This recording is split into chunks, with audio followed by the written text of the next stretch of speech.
Can you guys hear me okay?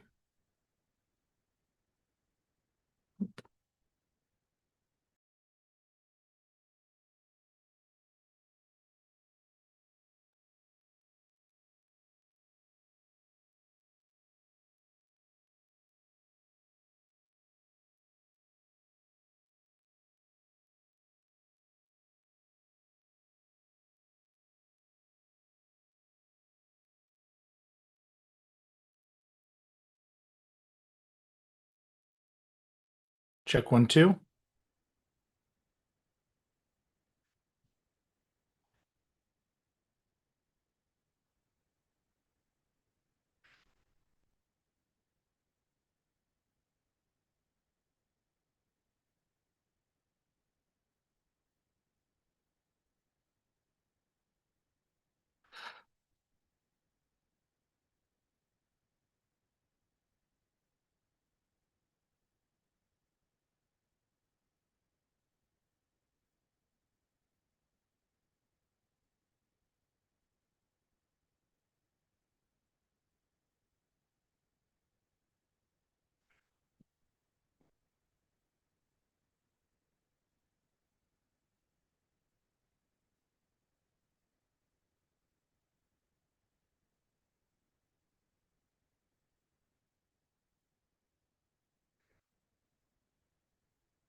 Council will call this meeting to order. For the record, it is April 28th, 2026 at 4:32 p.m. We'll begin this afternoon's work session with roll call attendance. Thank you, Mr. Mayor. Councilman Cavanagh. Here. Councilman Taylor. Here. Councilwoman Strader. Here. Councilman Whitlock. Here. Councilwoman Little Roberts. Councilman Overton. Here. Mayor Simison. Here. Next item is adoption of the agenda. Mr. Mayor, Councilman Overton. we need to remove items 11 and 12 from tonight's workshop agenda. Other than that, I move we approve the agenda with those modifications.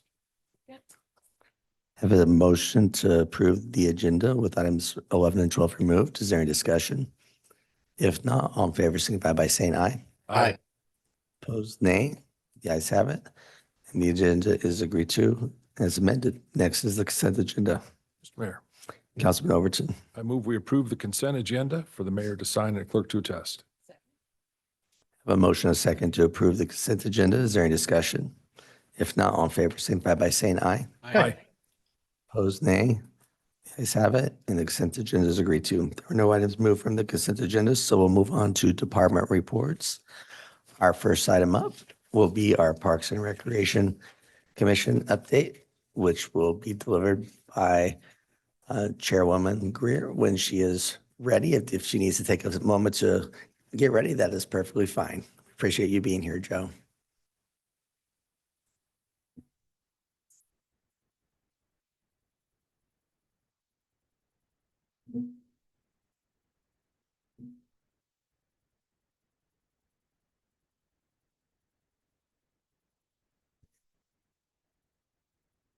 Are you going to be moving the slides for me, Chris? Oh, I can still use it. Okay. I don't have a screen, so.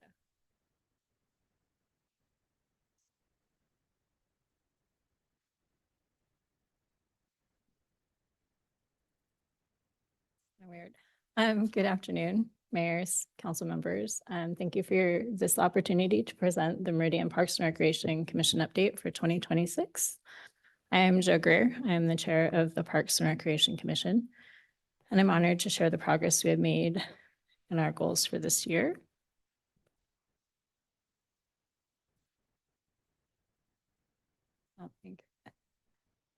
Okay.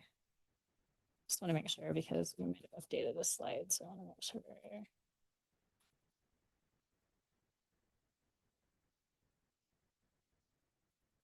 Each year, the Meridian Parks and Recreation Commission updates its list of goals for the coming year, and we've currently identified 10 goals we're actively working towards. In this presentation, I'll briefly tell you about some of the progress we've been making.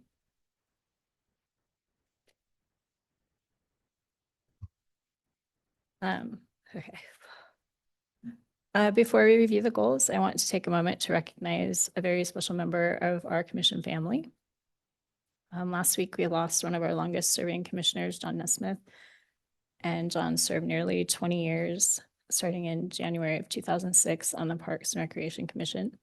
He was recognized just last fall with a plaque for 19 years of loyal, dedicated service. John was a true Meridian native, born and raised right here in the Treasure Valley. He was a successful businessman with Meridian Automotive, Nesmith Brothers Towing, and Gem State Diesel.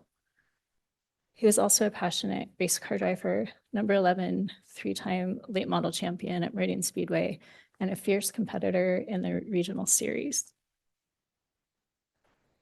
But what I remember most is the personal way that John touched my life and the lives of so many others around him. Throughout my entire time serving on the commission since 2015, John was on the Parks and Recreation Commission.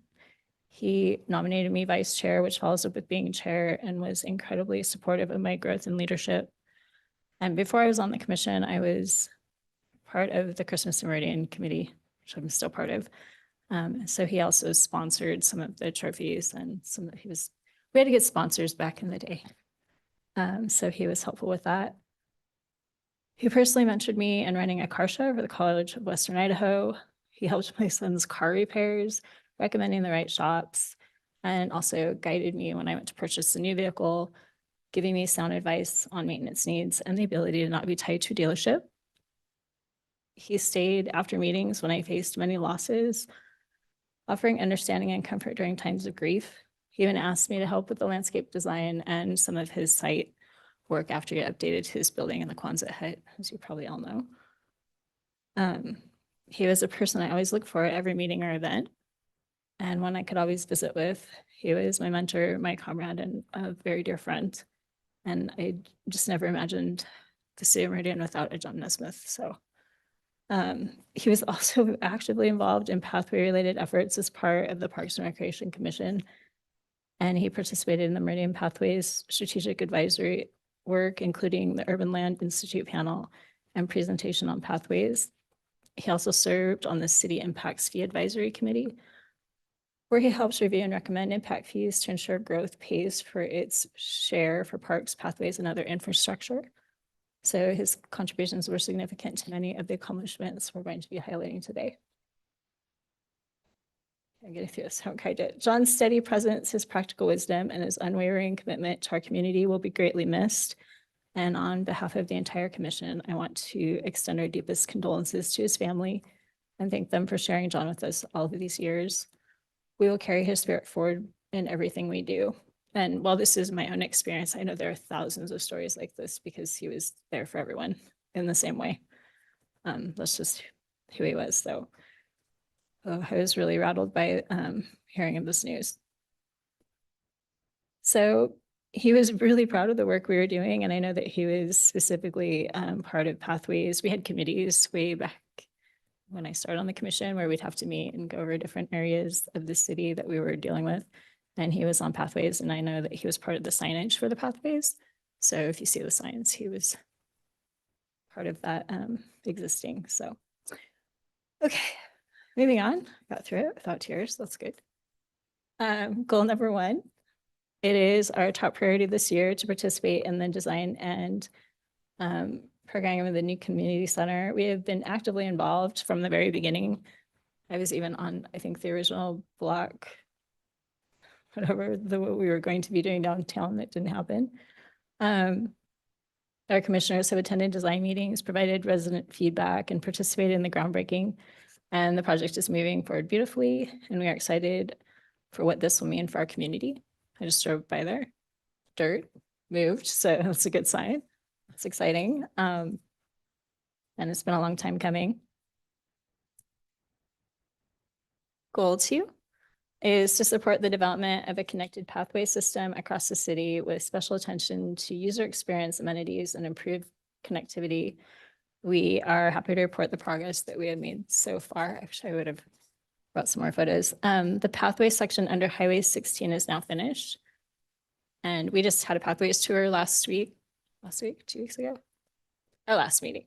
We were on bikes and we rode from Owyhee High School, right, Owyhee, down to the Trail Hub and back, I think. But we got, my big thing was going under Highway 16 because having, you know, an underpass is kind of a new concept and pretty exciting. And my big thing, I grew up on a farm and it makes me think of like a canal bridge, and the canals were always full, so we were not allowed around them. But when the water was out, I always like to go explore so I was fascinated with going underneath this overpass or underpass. And if you have not been down there, I would just recommend that you take a stroll. The construction is massive. There's a lot of concrete. So I'm a construction nerd. It was pretty exciting to see. Also, construction started on the railroad trail corridor segment. Again, this is something from way back when I started that it was spoken of and mentioned. There were a lot of people involved in getting it going, but it hadn't really made any progress at that time. And honestly, when I would listen to people present, it didn't sound like it was going to move anywhere. So to be standing there, we actually went to that site to check it out, and there is construction. There is a part of the segment for Rails with Trail started, so it's really exciting. And of course, the 5 Mile Creek Trail Hub restroom will be installed in the near future. We also had that cleared and ready to go for the restrooms. So these improvements are already making our trails safer and more enjoyable for everyone. I think, just wanted to make a note that Kim Warren is our pathways specialist. I know that she had a lot to do with most of these things happening, so we're really fortunate to have her. Okay. Goal 3 is feeding off of that one is to participate in the development of the Pathways Master Plan update. And the updated plan is in its final stages. It was presented to the commission for our feedback, and final edits are being completed. This plan will guide pathway developments, of course, for years to come. Goal number 4 is to continue providing feedback for ongoing park improvements and enhancements. This year, we've already seen a new sidewalk in Fuller Park that creates a much safer walk to school, a brand new ninja style challenge course at Discovery Park, and expanded Discovery Dog Park, and a new shade structure at Kleiner Community Garden. Shade Structures was also one of the committees that was with Pathways way back then, so it's exciting. This is just an addition to the other shades out there.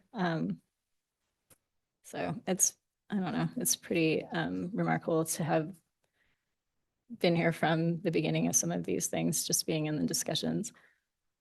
Each of these enhancements came directly from resident input and commission recommendations. Goal 5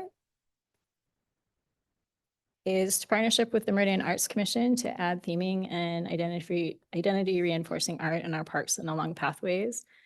We're pleased to see new themed public art installed at Chateau Park, and one of our Parks Commissioners continues to serve on the art selection committee for the new community center. And then if we do have art or anything that comes up for the art selection committee or the commission, typically whoever is chair gets to be part of that. So I have been able to participate in some of the art pieces, which is really exciting. It's just another avenue that you get to be part of. You know, I love Meridian. And so these pieces are already becoming beloved landmarks. And goal 6 is to support future improvements at Lakeview Golf Course.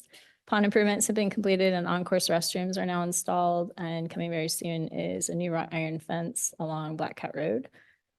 Smoothing out Clubhouse Drive and rebranding the new signage. And these upgrades will enhance both the player experience and appearance of this community gem. I don't know if you guys are golfers. I am, so it's pretty exciting. Goal 7 is to pursue a future park site in Northwest Meridian's Field District. And we're pleased to report that the land purchase for this future site has been completed. This is a major step towards serving the growth or the growing northwest part of our city, which is where I live. So for me, these are all kind of great for me, honestly. Goal number 8. So this is to engage other task force, commissions, entities, and agencies through workshops and outreach to partnership opportunities. We have strengthened relationships with the Arts Commission, Meridian Library District, Meridian Food Bank, Idaho State Parks, as well as other cities, other agencies with their Parks and Rec. We get reports from them. And I know there's a lot of communication between our Parks and Rec department and the other cities to try to bring together, especially like the pathways, so that we have interconnectivity between the different areas. So those are always kind of fun, because it also, if you sit in one of those meetings, you actually get to see like how far ahead Meridian is in all of this, just from all of the effort that's been put forth to connect both sides. Okay, goal number 9. This is to support ongoing operations at the Meridian Pool. This year, the team has rebuilt the starting blocks, refurbished the old pool motor, reduced operational costs, and had one of the best staffing years ever. And the pool continues to be a favorite summertime destination for families in Meridian. And it also is a lot nicer to look at, since it was being handled by, I know Garrett White usually gives a lot of reporting on the community pool, so I know he's really involved. Goal 10. This is to pursue improved communication tools and opportunities to engage the community and diverse interests. And we recently added an interactive pathways map to the city website, making it easier than ever for residents to find and explore a trail system. So if you have an opportunity to go look at that, kind of race through that one, but so those are our community goals, our all commission goals for this year. And every year we go through these and kind of reprioritize depending on kind of what's happening. So if something didn't happen last year, we push it to the next list, or sometimes something doesn't happen and it gets removed, or it's not relevant any longer. So yeah. So do you have any questions? Thank you. Thank you, Joe. Council, any questions? Mr. Mayor, Councilwoman Lil Roberts. Mr. Mayor, Joe, first of all, thank you so much. The commission does an amazing amount of work and is greatly appreciated, and appreciate your work as chair. And thank you for the tribute to John. That was greatly appreciated. So can you tell us any more about rebranding Lakeview? That would probably be a Steve answer.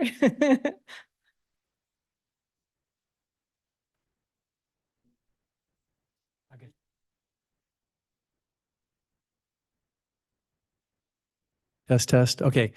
We did take this to the commission back in March with a presentation. We are zeroing in on a new logo and things to do some new signage with that will be coming to the council. But we got some feedback from the commission. We've taken that back to the consultants. We're not completely settled internally that we're ready to bring it forward. So there's still some ongoing work, but I would expect to see it in the coming months.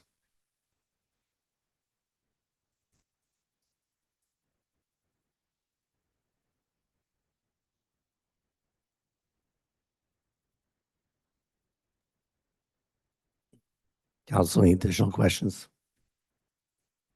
Mr. Mayor. Councilman Cavanagh. Thanks, Mr. Mayor. Jim Greer, again, thanks Thanks for being here. One for the report and two for a great tribute. It was great. Really, really great. And your ability to continue on amazes me. I would have been in a puddle, so I appreciate that. My question is just very simple. I love our Parks Commission, and they're always enthusiastic about kind of the next big thing, some of the things that you guys are kind of dreaming of, conceiving of. Can you give council a flavor? Like, what are the things that gets Chairman Greer excited about our Parks Commission moving forward?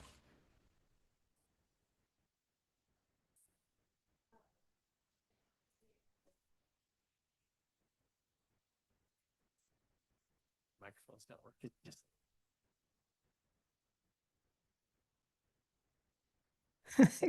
Chris is really on it today. You're getting a test today, Chris. Um, honestly, when we have things brought to the commission that we have a request for input, that's probably the thing that gets us going the most because, you know, as a commission, we hear from a lot of different agencies or we hear staff reports. And so we have a general idea of what's going on. So things that are new or upcoming, that's when we get excited, I think. A new park is exciting because when I started, we were opening parks. I don't know how many, we've opened quite a few. Which I always go take photos of the plaques, right? Because on the restrooms, if you're on the commission, you need one there. Same with city council, but so, yep. Which I took one at at our last trip. So I think, I mean, it's mainly just knowing that even though we have a really good system set up and just a good parks situation in general, that there are still future parks, you know, that are in the planning or as part of the future overall planning.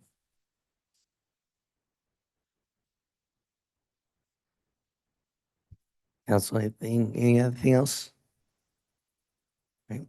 Thank you, Joe. Appreciate you. Yeah, thank you. Um, I held it together because I was like, I've already been crying for like 2 days, so I was worried, but we appreciate you. did right by John, so that's Yes. okay. Yeah. Okay, council, we're going to take a 5-minute break so we can reset some of the AV issues in the room. So stand by.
All right, we will go ahead and come back from our break and we will move on to item 3, which is the Employee Benefits Plan Trust Update, which I'm not sure if this will be done by Mr.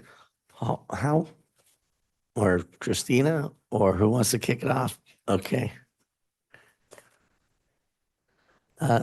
Councilman Taylor. Just before this, just wanted quick disclosure. I do some contract work with Regents Blue Shield, strictly related to state level lobbying services. I did have our city attorneys do a conflict of interest check and analysis, which we've done today, and found no conflict of interest. So I'm comfortable participating in the discussion in any future votes, but wanted to disclose that. And if you have any questions, happy to answer any. Thank you. Mr. Mayor, Councilman Cavanagh. just real quick, as I think it's been consistent when we've had a trust presentation, I'd just like to put on the record that my wife, as the Director of Government Affairs for Regents, her responsibilities include representing Regents on state issues and lobbying at the state level on public priorities on behalf of Regents and their industry. Her tasks do not include soliciting business from local government agencies, responding to RFPs on behalf of Regents, or making decisions about whether to pursue new accounts. Her role does not put her in a position to vote or otherwise influence any decisions to bid or accept a bid on a particular account. She has a fixed salary and receives no commission, salary increases, or bonuses when Regents obtains new accounts. I think, Council, I've committed to providing that disclosure after meeting with the City Attorney's Office last year. I'll continue to do that at every point that we have a trust presentation. If any member of the council feels that I need to recuse myself, I'm happy to take that under advisement as well. Thank you, Councilman. Anyone else? All right, we're good. All right, thank you, Mayor and Council, for having us this evening. This is our quarterly trust update. We committed to you last year to provide quarterly updates following the quarterly submissions to DOI. So as we move through this first slide is a snippet of the actual filing with the Department of Insurance. So what you're looking at is a reconciliation of our surplus. So it shows the total surplus at the beginning of the year, and then it also shows the prior year in comparison. The total net gain or losses for that period, any additional surplus that's received. So that was the 1.5 million that the council approved. And then the total surplus at the end of the quarter, which is at 2.5 million. Then the next slide is the adequacy of the surplus. So it's showing the total surplus at the quarter end, the minimum surplus required, and then any excess or deficit in that surplus.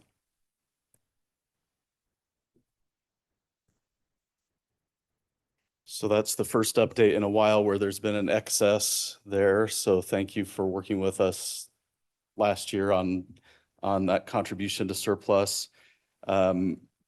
Just as an update on the utilization so far this plan year, our medical and pharmacy claims are down, and this is just in the 2 months, January and February of the current plan year.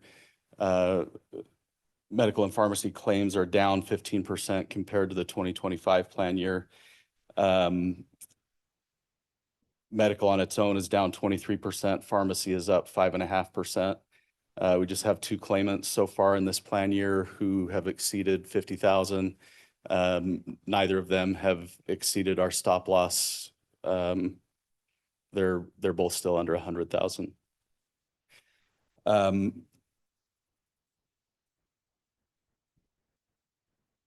There went. Yeah, I think it went. Between the improved claims experience and also some increased funding for the 2026 plan year and some minor benefit changes that were made, our loss ratio, that is our expenses, claims, and administration expenses compared to our funding, is at 89%. Anytime that number is below 100, we are adding to surplus, which is a refreshing start to the year. It's hard to tell too much of a story based on 2 months of experience. So looking at the last rolling 12 months, our total costs are up 1.3%. Claims costs are up 4.9%. Those numbers are both, they've both smoothed out a lot in recent months. We had some more extreme volatility than that with large claimants, as you'll recall, in the prior period. Primary cost drivers continue to be outpatient services and high-cost specialty medications. The highest cost of those continued to be cancer-related, looking back at the past 12 months.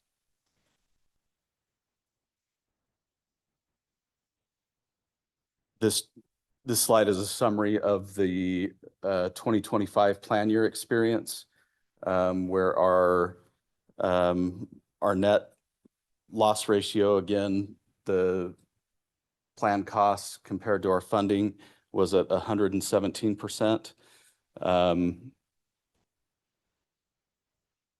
which we've talked through the reasons for that in the past. Again, with the funding changes, some benefit changes, and just some improved experience, down to 89% so far this plan year. This chart just represents the Department of Insurance required reserve and surplus.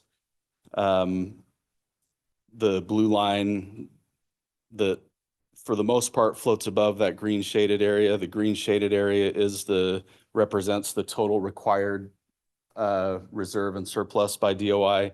The blue line is our the actual assets of the trust. Again, with the claims experience taking a sharp turn last year, we dipped below that. But as Christina presented, as of the last quarter, we are in excess of the surplus requirement. The department does require that we maintain that surplus and that we stay in excess of their requirement on a monthly basis. We file with them every quarter, so that kind of coincides with the updates that we make here. But the goal is and the requirement is to maintain that surplus month to month. Going into this next section, just want to define a few terms that we'll use. Each year, as we work with the trust to make decisions on benefits and funding for the upcoming year, a few things that we consider. One of them is benchmarking, where we compare our benefits and our benefit costs to other agencies in the area. That's work that Gallagher does on behalf of the trust, as well as other agencies that we represent. Actuarial review. Gallagher actuaries perform an actuarial analysis of prior claims, apply trending to project funding needs for the coming year. Those numbers are used to set rates and are approved by the Department of Insurance each year when we file. Market check. We had some discussion on this a couple of meetings ago. The last time we did this process was 2019. This is where we'll approach other carriers or third-party administrators in the market to make sure that we're receiving competitive rates on our administration fees, on our stop-loss premiums, that the network discounts that we receive by partnering with them for access to their provider network are competitive, just to ensure that that we're getting the best deal possible, that our partnership with that administrator and that carrier are a benefit to the trust and to the participants in the plan. So we use the term market check. I'll say that in our office, the terms market check and RFP often are used interchangeably. However, I think especially in a government setting or in any any entity that has a procurement department, RFP can kind of take on a little bit of a bigger meaning.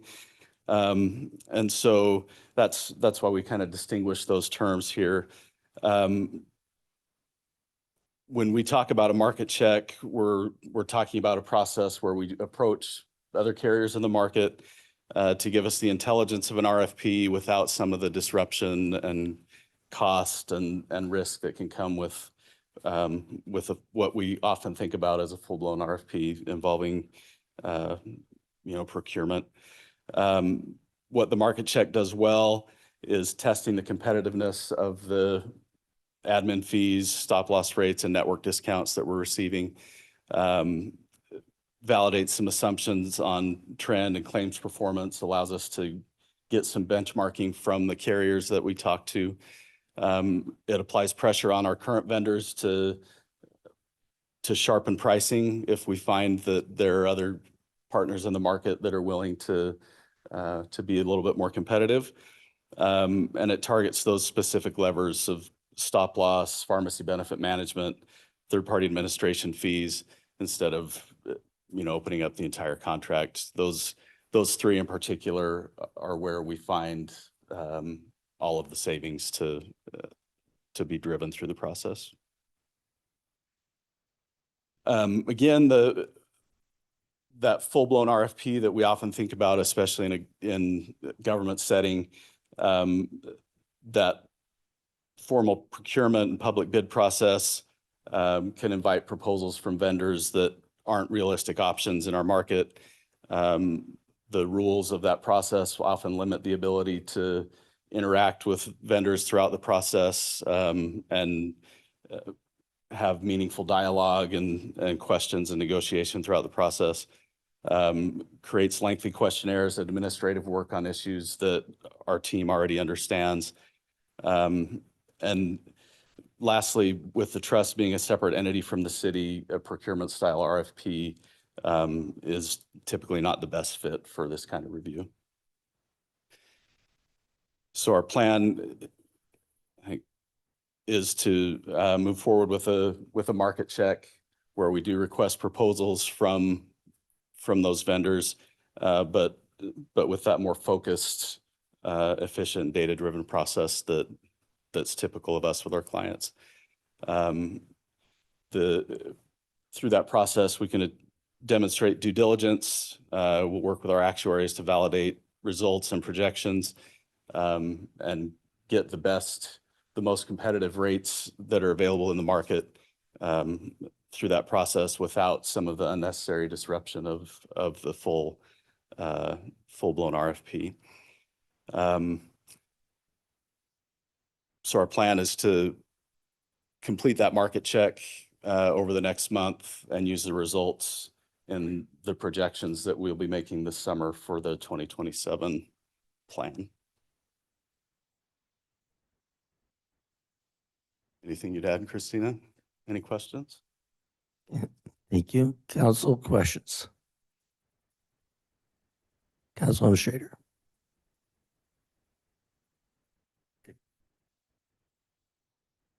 Thank you. Interesting. It's changed. Okay. I do have a number of questions. But one thing I thought was important, I was really glad, and actually from some discussions with my colleagues, that we asked for some of the correspondence back and forth between the trust and the Department of Insurance, because that, to me, I think these quarterly updates, at least as a decision maker or someone who has input, right, that I understand that the trust is a separate entity from the city of Meridian, but certainly we have, I think, an important role in oversight. I guess my expectation for quarterly updates is that it's not just a continuous discussion of market check versus RFP, but that, like, if you have some significant findings from the Department of Insurance, like an audit finding or other issues, that would be surfaced regularly. And I don't think, just to provide candid feedback and in the spirit of being collaborative, I don't think we should have to request that. I think that those pieces of information should just be surfaced in a very transparent way so that we can get our arms around it. I wanted to understand the audit process better. It's a 5-year audit. Does that mean it's done on a rolling 5-year basis and it's an annual audit, or is it an audit every 5 years? Can you walk us through some of the findings around governance? And I have more detailed questions about our financial counterparties and stuff with finance, but if you could start there. Certainly, Councilmember Strader. So to be abundantly clear, I thought I'd put it in the email. The findings are preliminary. So we are still in the audit process. They are going through our records, doing checks on various different claims and how they're processed, our internal processes as a trust. So some of those things may not actually make it to the final determination. It is absolutely our intent to bring that final determination and any findings in that to the council for them to review. We do also do an annual audit. So Eide Bailey does an annual audit on our trust. DOI does require a 5-year audit. So it is every 5 years they go through and they hire a third party. So that third party is not only auditing us as a trust, but DOI's practices and how that applies to our trust. So some of those findings may be related to us and our processes, but it also may be related to DOI and their processes. Does that help? Mr. Mayor, Councilman Schrader. it does help. I guess, when would the appropriate time be to have this conversation then regarding the audit findings? Like, when will the audit be finalized, and when do you think is the right time to have that conversation? We're hoping to get the audit finalized in the next couple of weeks. We're waiting for some of our vendors to provide the claim information that the auditor is requesting. As soon as they get that, they can finalize that, and then we'll bring it back before you. Mr. Mayor? Councilman Schrader. The timing is a little bit odd to me, just because I feel like if we're going to receive some audit findings, and that's material to me, that's a material due diligence item as a decision maker, wouldn't it make more sense to do this kind of a quarterly update after we have those findings so we could have a discussion about them? Do you feel uncomfortable discussing the preliminary and just be honest about where you're at? Do you feel uncomfortable discussing the preliminary findings? Should we revisit this in a couple of weeks once you have a chance to work through that? I just wanted to get everybody's opinion about that, because some of the preliminary findings are significant and raise questions for me. So it was our intent to come back after the quarterly report that we file with DOI on the financials. That was the commitment that we made to council. We were hoping that the audit would be completed by the time we came to this meeting. However, it has not. We are experiencing some issues with some of our carriers getting the claims that they're requesting. So we're working through that. Ideally, we would have been able to bring both before you and have this conversation, but because they are preliminary and they may not make the final, I don't know that I can speak to that right now on behalf of the trust, because I am only one member of that trust board. Yeah, and I think, just to be fair, since we don't control when it's done, they can say 2 weeks, it could still be another month. Yeah. We can hope, but not guarantee. We were hoping the end of February, but we're now in the end of April. Mr. Mayor? Councilman Schrader. And just so I understand, maybe what would be helpful is, I think we'll have a chance during open meeting topics, but this will come up in open meeting topics for me as a follow-up for sure. I don't want to put you in a position of discussing preliminary findings that you're not prepared to discuss. I don't think that would be fair. But I do expect, I think it's quite reasonable, like some pretty detailed follow-up about the governance things that have come up in the communication back and forth, as well as understanding how, and I'm hoping at least the finance team is looped in to some of the trust's work with some of the concerns around, where our accounts are held, our counterparties, FDIC limits, like some of these questions. So could you talk about that? Is Todd Lavoie's team looped into this? Where are we at with that? So from the very beginning, the finance department has decided that they were not going to be a part of this trust. So that's the reason that I did not loop them in on this. That being said, a lot of these findings, we determined we needed legal counsel to help us navigate.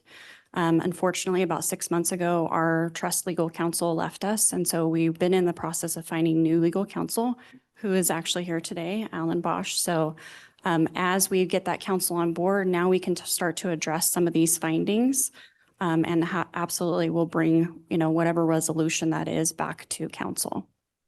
Mr. Mayor, Councilwoman Schrader. is there any background on the departure of our previous legal counsel?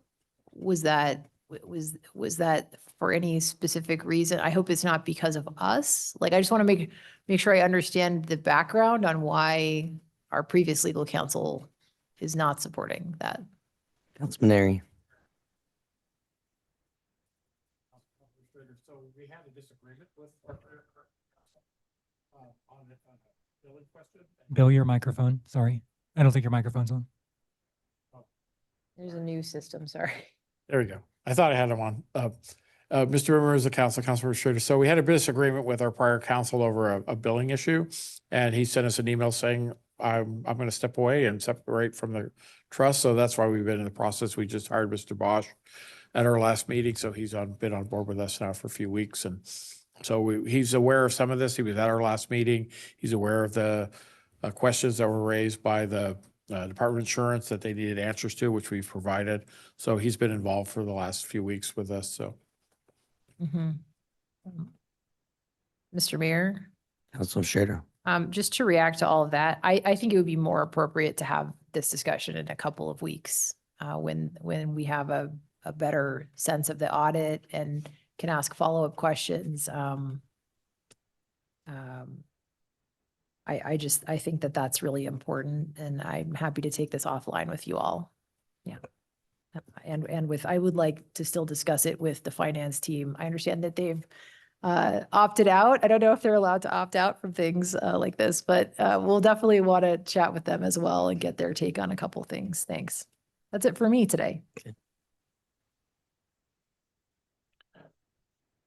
Mr. Mayor, Councilman Cavanagh. recognizing that we're going to be talking about DOI at a later point in time, I do have maybe a handful of questions about commitments that have been made by the trust over the past year and just trying to get an update on all of them. So I can take them maybe one at a time if that's helpful. I know on April 22nd, the trust committed to improving outreach to employee dependents. I'm just curious how that's going and what the results are. I don't directly deal with that. That's something that I coordinate in my office. So I'll have to get back to you on what the status is on that. Okay. Mr. Mayor, how about, can you give us an update on the employee satisfaction survey? What were some of the top line results? What are the things you guys are most proud of? We're still processing those results. I believe the survey was it ended about a week ago. So we're still processing those results, but we can bring that back to you as well. Okay. Do you know when that survey was initially conducted? About a month ago. Okay. Mr. Mayor, how about, can you give us an update on the GLP drug utilization data?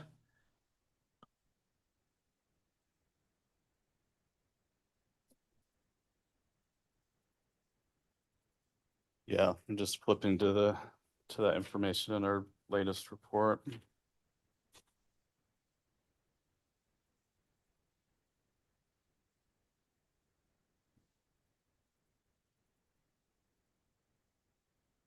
So in this plan, the GLP-1s are not covered for weight loss, just for diabetes. Looking at our top drugs over the last 12 months, Mounjaro, which is a GLP, is our number 3, the number 3 top high cost drug spend with $169,000 and 147 prescriptions over the last 12 months. Ozempic comes in at number 9 with 55 prescriptions and just under $60,000 in the last 12 months. And those are the only two that I see off the top here. Got it. Thank you for that. That's really good data. I appreciate that. I know one of the things that came up, I think, in our October hearing was about some proactive outreach to employees who work on shifts to be able to attend trust meetings. What's been the result of that? What's been the communication, and has that resulted in greater employee attendance?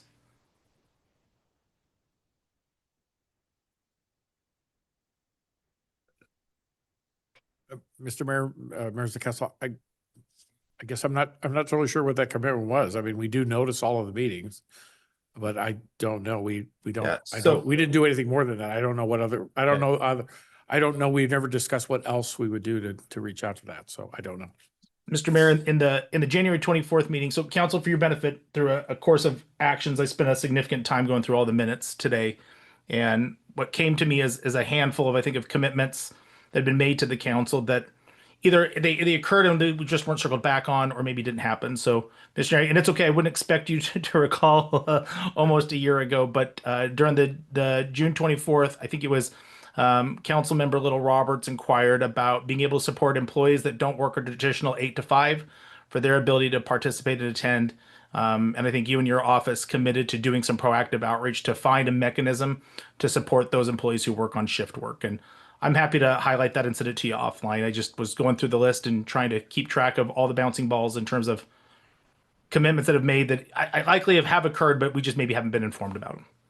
And we can certainly add that to our agenda for our meeting for a discussion on how would we do that? Because again, we notice all of the meetings and we do provide that notice publicly, but individually or separated to those that work off the normal 8 to 5 type of shift, we haven't done any of that. So we could add that as a conversation. And then in October, there was a request made to evaluate cancer-specific cost management program for 2026. How's that program coming along, and when do you anticipate being able to share the results with council? We are currently evaluating cancer and other cost management programs for the upcoming plan year. We have presentations scheduled it's actually with the committee, I believe, with a number of vendors.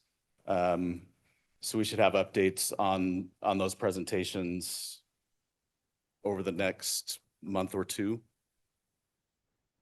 Okay. Then I guess maybe my last question, just can you give us a little bit more of a flavor about the timeline around this pulse check process, when it's set to begin, when conclusions will be made, when those conclusions will be shared with the council? Yeah. So I think we were waiting for this meeting to just confirm that our intent on the market check. Our intent is to start that probably this week and have it completed within about a month after that. So we'll have updates to the committee and the trust and for council. I would say by end of May, 1st of June on those results. Great. And those results will be provided to us at that time, or will those results be held and then provided at the next quarterly update?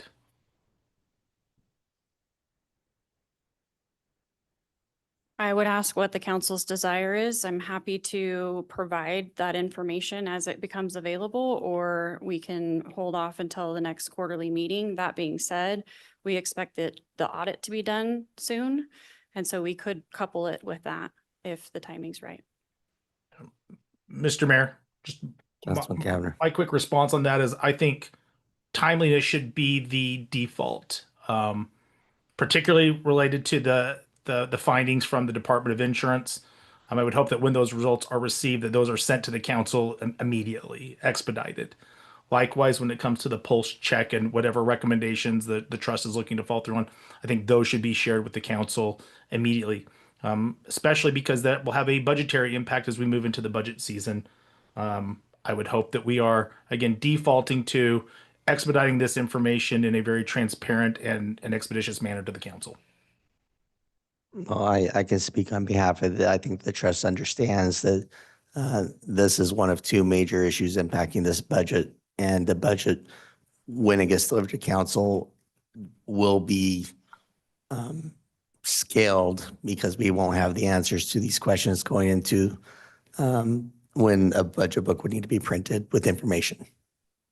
Mr. Mayor, if I may, I Councilman. agree 100% with you. Feedback I received today is that maybe council isn't as deliberate in providing that directness about what communication flow should look like. So I'm trying to be responsive to that feedback that I've received and make sure that there isn't any question about that. I think the council should have that information ASAP and not held to a later presentation or to a quarterly update.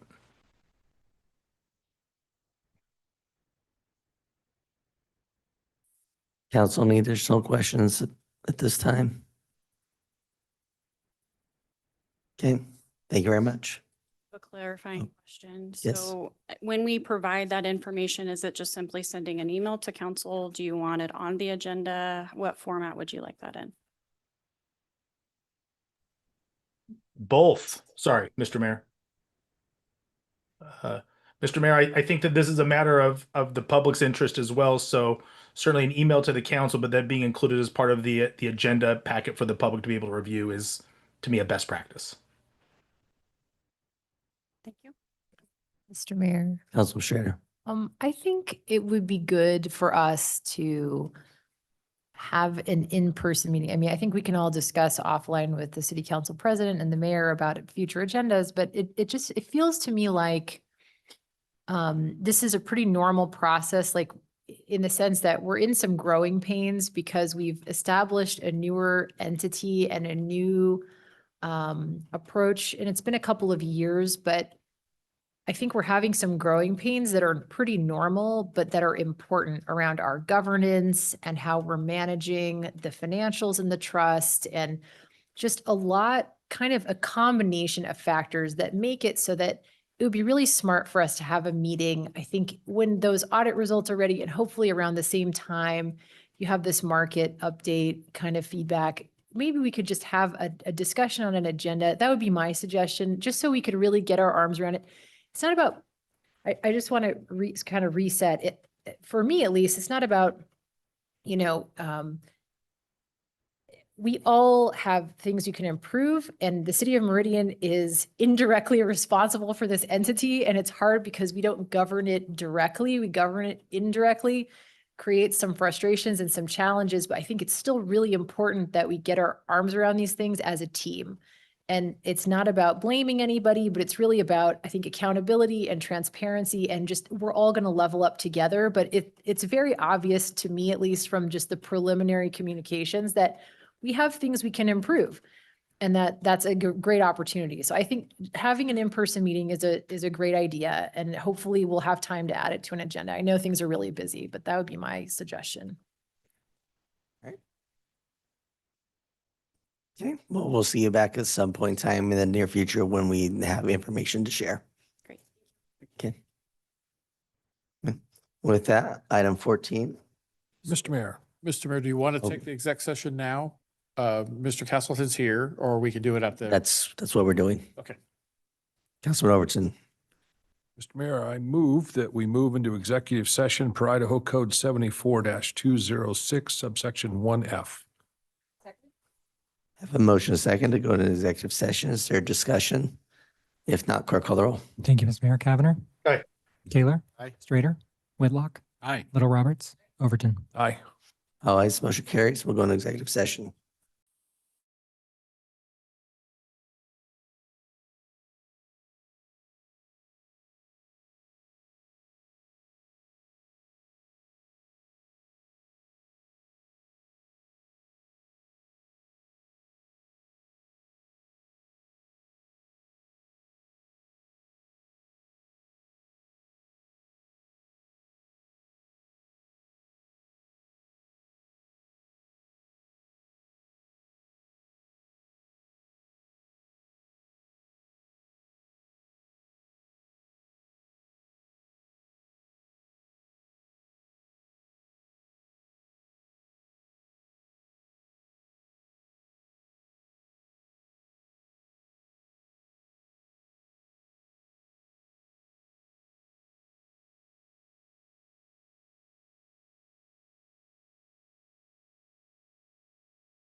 Mr. Mayor, Councilman Overton. I move that we come out of executive session.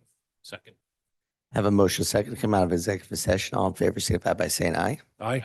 Opposed, nay. The ayes have it, and we are out of executive session. Mr. Mayor, Councilman Overton. I move that we adjourn our workshop. Have a motion and a second to adjourn our workshop. Is there any discussion? If not, all in favor, signify by saying aye. Aye. Those opposed, nay. The ayes have it, and we are adjourned.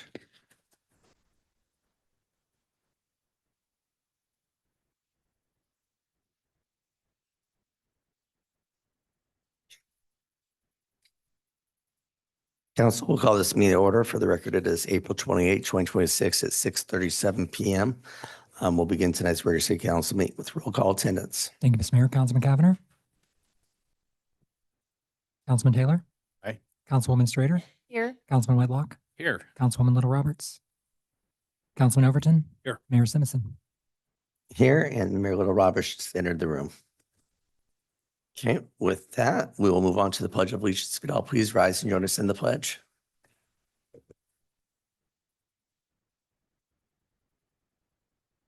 I pledge allegiance to the flag of the United States of America and to the republic for which it stands, one nation under God, indivisible, with liberty and justice for all.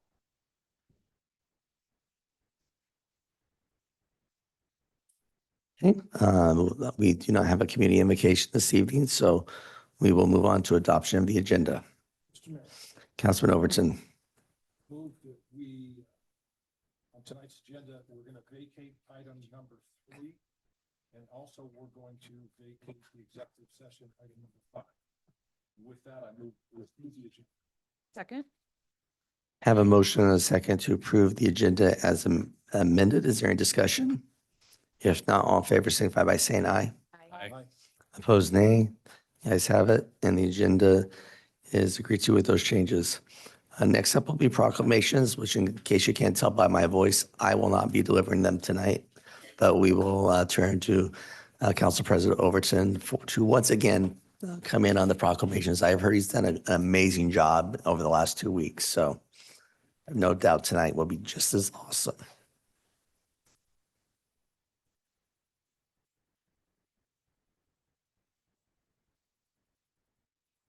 Good evening, everyone. There are 2 proclamations we're going to do tonight. The first one will be the Denim Day for Sexual Assault Awareness Month. And before I start this proclamation, can I ask if Laura Hahn is in the house? Laura, would you join me up front?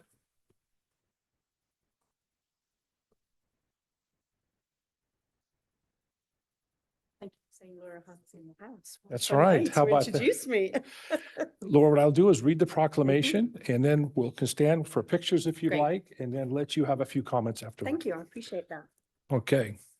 So the proclamation is, whereas the United States government has declared April as Sexual Assault Awareness Month, and the Women's and Children's Alliance has declared April 29th, 2026 as Denim Day. And whereas both events are intended to draw attention to the fact that rape and sexual assault remains a serious issue in our society, and whereas Sexual Assault Awareness Month and Denim Day were also instituted to call attention to misconceptions and misinformation about rape and sexual assault and the problem that many in society remain disturbingly uninformed with respect to the issues of assault and forcible rape. And whereas with proper education on the matter, there is compelling evidence that we can successfully reduce incidents of this alarming and psychologically damaging crime. And whereas the City of Meridian is an important partner in the Women and Children's Alliance efforts to educate our community about the true impact of rape and sexual assault. Therefore, Mayor Robert E. Simpson does hereby proclaim, hoarsely, April 29th, 2026 as Denim Day for Sexual Assault Awareness Month in the City of Meridian, and encourage all citizens to speak out against sexual assault and support local efforts to provide help and healing to victims of these crimes. Thank you.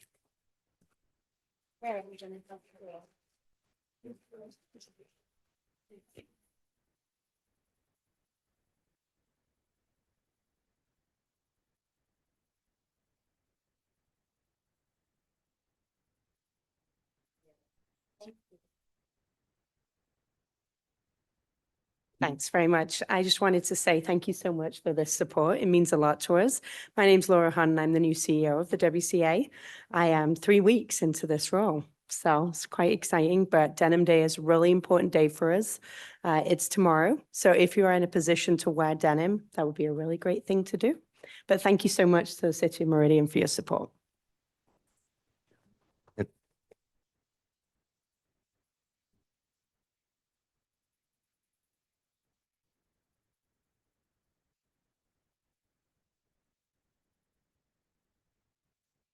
Our second proclamation this evening is for Landscape Architecture Month and is Celeste Penny in the house. Celeste, would you, if anybody else wants to come up with you, they can come up as well.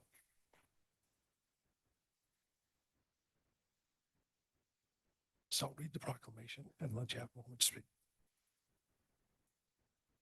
Whereas landscape architecture encompasses the analysis, design, planning, management, and stewardship of the natural and built environment, and whereas science, technology, engineering, and mathematics, known as STEM, knowledge is at the core of the professional practice of landscape architecture and informs landscape architects as innovators, educators, researchers, and leaders who can solve the most pressing challenges facing Idaho's communities.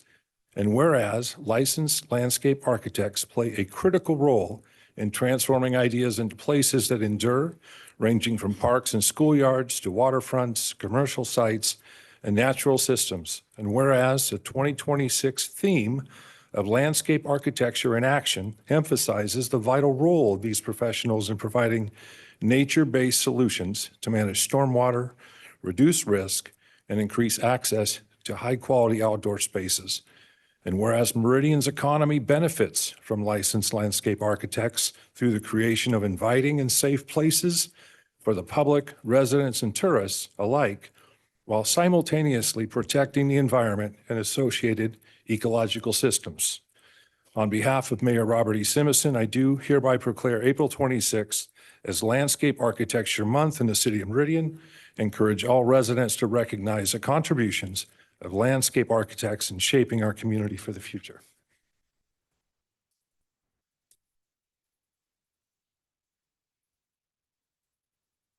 Yeah, so I just wanted to say thank you for the recognition for there's many landscape architects in our community. We're just trying to advocate for our profession and know that we think about the health, safety, and welfare of the public in all of our designs and our creations, and really trying to make the community a better place for all.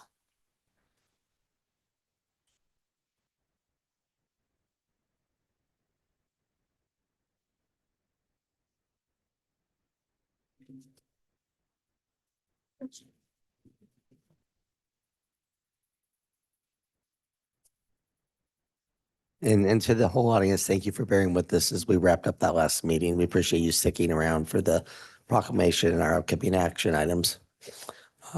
With that, council will move on to announcements and recognition. Anything from council this evening? Councilman Bullock. Just for the record, earlier in our work session, we had a wonderful tribute from our Parks and Rec Commission chair about John Nesbitt, who passed away last week. He was a great public servant that served for 19 years on our Parks and Recreation Commission. And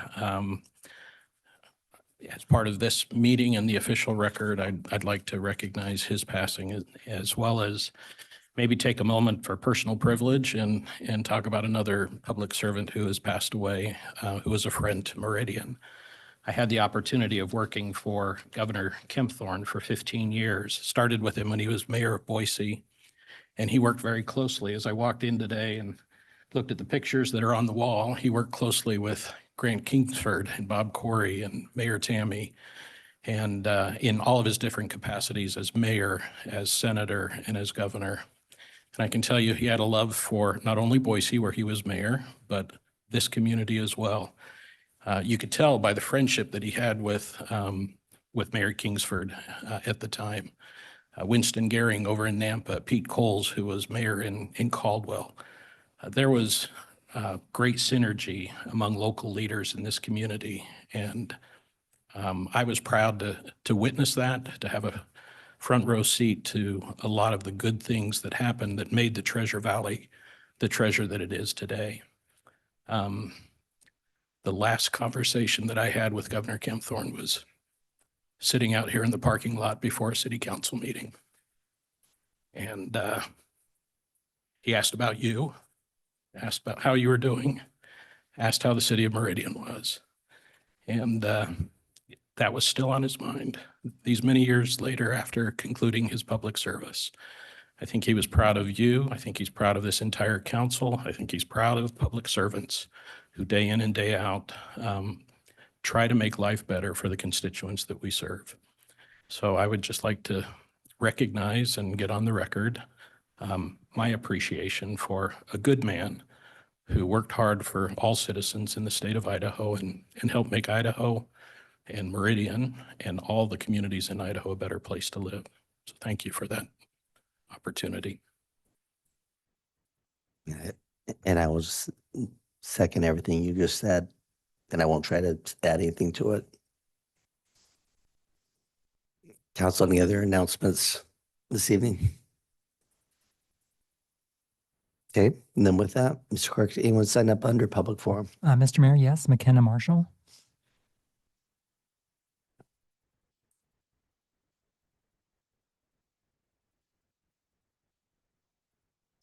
Come on up and you'll be recognized for 3 minutes.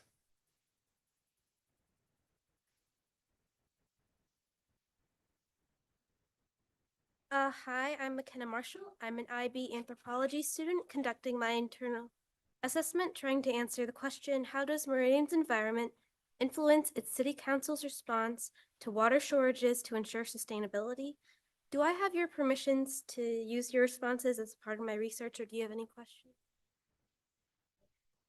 So my question for today is, what triggers a response to water conservation plans, and have there been any recent changes or any policy documents that aren't available online related to the most recent update to Meridian's water conservation plan?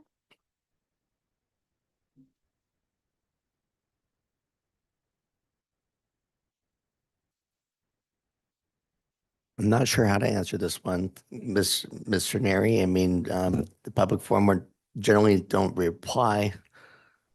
Mr. Mayor, members of the council, I do think probably at least we could help direct her to Public Works, and that probably could get her information that may be more than what's on the website to maybe answer some of those questions, but I can certainly talk to her when we get them on. I see Director Miles right there, and I think he could help answer some of those questions and either connect or answer questions. So, McKenna, if that will work, I encourage you to chat with Mr. Miles either now or whenever you feel is appropriate through this meeting. Great. Mr. Mayor. Councilwoman Schrader. So we just, as background information, if something is not on a noticed agenda, then we can't discuss it and respond to the public. Just so you understand, it's not intentional. We wish we could respond to you and help you with your survey. If you want to send me an email, I would be happy to try my best to answer your survey, just as a suggestion. Thank you, Councilwoman Schrader. Okay. Ms. Clark, was that the only person on the public forum? Okay. Then with that, we'll move on to our public hearings this evening, which is public hearing H 2025-0040, which was continued from March 10th, 2026. We'll continue this public hearing with staff comments.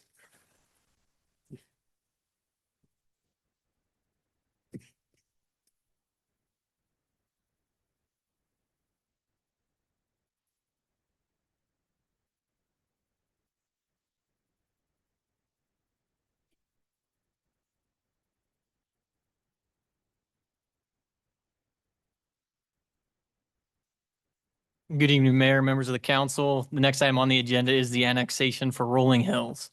The applicant requests annexation of 8.16 acres of land with the CC zoning to construct 184 vertically integrated residential units, 18,226 square feet of commercial space across 4 buildings. The site is generally located at the northeast corner of Overland Road and Rolling Hill Drive. As shown on the screen, the existing zonings are R1 in Ada County, and the flume designation is mixed-use regional. In 2023, an application was submitted for the five of the subject six parcels with this application. The applicant was requesting annexation and a conditional use permit for a mix of vertically integrated units and multifamily. In total, they proposed 154 dwelling units across 5.89 acres of land. That application was denied by the city council due to the creation of a county enclave, inadequate transition to the surrounding areas, and insufficient integration, particularly with the property to the east. That layout created a narrow, underutilized strip of land between the future road and the edge of the development. In addition, the city council discussed vehicular connectivity and traffic, which was a large concern for several members of the city council. So the new concept plan depicts 4 vertically integrated residential buildings consisting of 184 residential units and 18,226 square feet of commercial space. The applicant has indicated that the commercial tenants are envisioned to be gyms, personal and professional services, and offices. In addition, during the review process, to address comments from staff, the applicant revised their plan to incorporate approximately 53,000 square feet of open space and amenities that include pickleball court, bocce ball court, playground, fire pit, pathways, 2 barbecue areas, and a pergola with outdoor seating, as well as a clubhouse. The number of parking stalls required is 272 spaces, and the applicant has provided 332 stalls, exceeding the UDC standards. They have also provided a parking exhibit to differentiate the stalls from residential and commercial uses. The applicant has submitted elevations that do not meet the City of Meridian's architectural standards. And as previously noted, a reason for the previous application's denial on the property was inadequate transition to the existing county residences. To address this, the applicant proposed elevations for building A and B, which is on the north side of the property, that are 3 stories facing the interior of the site and 2 stories facing the north. Staff would like to note that the applicant has recently revised this elevation and will talk about it more in their presentation. However, the roof height for the buildings remains the same from both perspectives. So from the 3-story side and the 2-story side, it is still the same mass of the building, which is approximately 43 feet in height. The previous application had buildings that were 4 stories with an approximate height of 45 feet. While staff understands the intent behind the applicant's proposed transition, the overall height of the building has only been lowered 2 feet in total. Staff is asking the city council to carefully consider whether this proposed transition is adequate. The current proposal provides a single access point to the proposed development via Rolling Hill Drive. This raises significant concerns from staff regarding safety, as Overland is planned to be widened to 7 lanes, which would limit access onto Rolling Hill Drive into a right-in, right-out movements only. In addition, there is no established timeline for the construction of the future roadway, which would be on the eastern portion of the site, or off-site on the eastern boundary. Staff has had multiple discussions with the applicant regarding this concern and has encouraged them to contribute towards a solution for connectivity and traffic in the area. Some of the ideas we've discussed include coordinating with adjacent developers to pursue a solution that would establish a timeline for construction of the collector roadway and signalized intersection at Overland, constructing a portion of the collector roadway on their property, exploring different alignments of the collector road and signal, and putting money in a road trust. The applicant has indicated that they've reached out to the neighboring developer, but were unable to engage in productive discussions regarding coordinated efforts or potential property acquisition. In addition, staff and the applicant explored other options in an effort to address this concern. However, the applicant was either unsuccessful or chose not to pursue certain options due to it not being financially feasible. While staff acknowledges that this presents a challenging situation for the applicant, the construction of the collector roadway is critical for providing adequate connectivity for both this development and anticipated redevelopment of the surrounding area. Without clear information regarding the timing and construction of the collector roadway, there's risk that it may never be constructed, which would be detrimental for this development as well as the future developments in the area.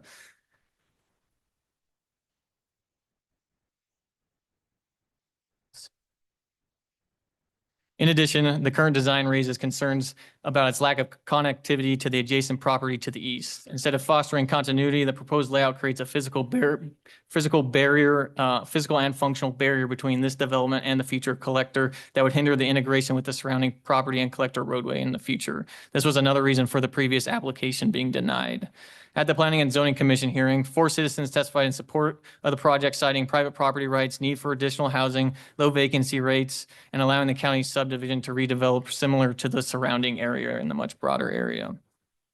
In addition, some of the residents voiced frustration about coming back to the city every couple of years for another public hearing and going on through this process. We also received 2 testimonies in opposition to the project, citing traffic and safety, transition to the existing homes, and the piecemeal nature of redeveloping in the area.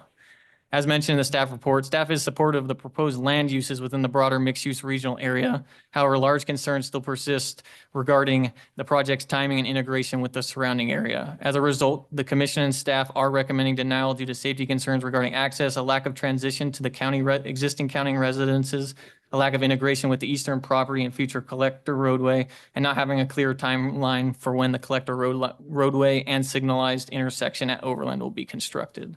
And I'll stand for any questions you guys have. Thank you. Council, any questions for staff?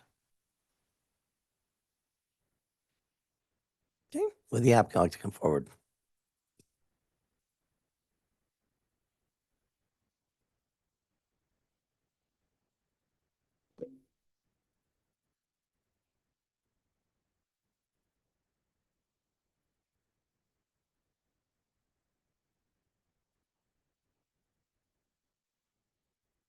Mayor, members of the City Council.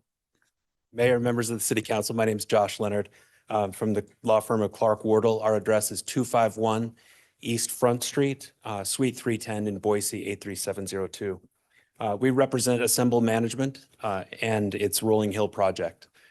Thank you for the opportunity to present our project here today.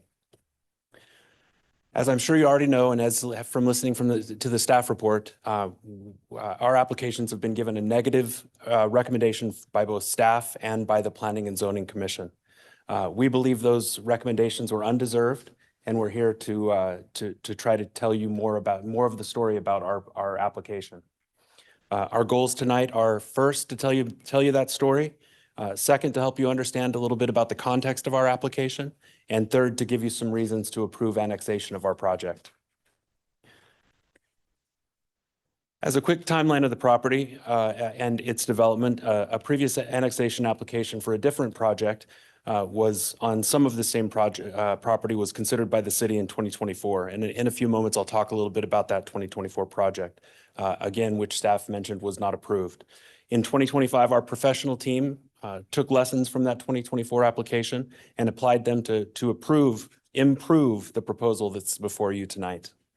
We've also made a few adjustments from what we presented at the Planning and Zoning Commission in early March, and we'll discuss those changes as well.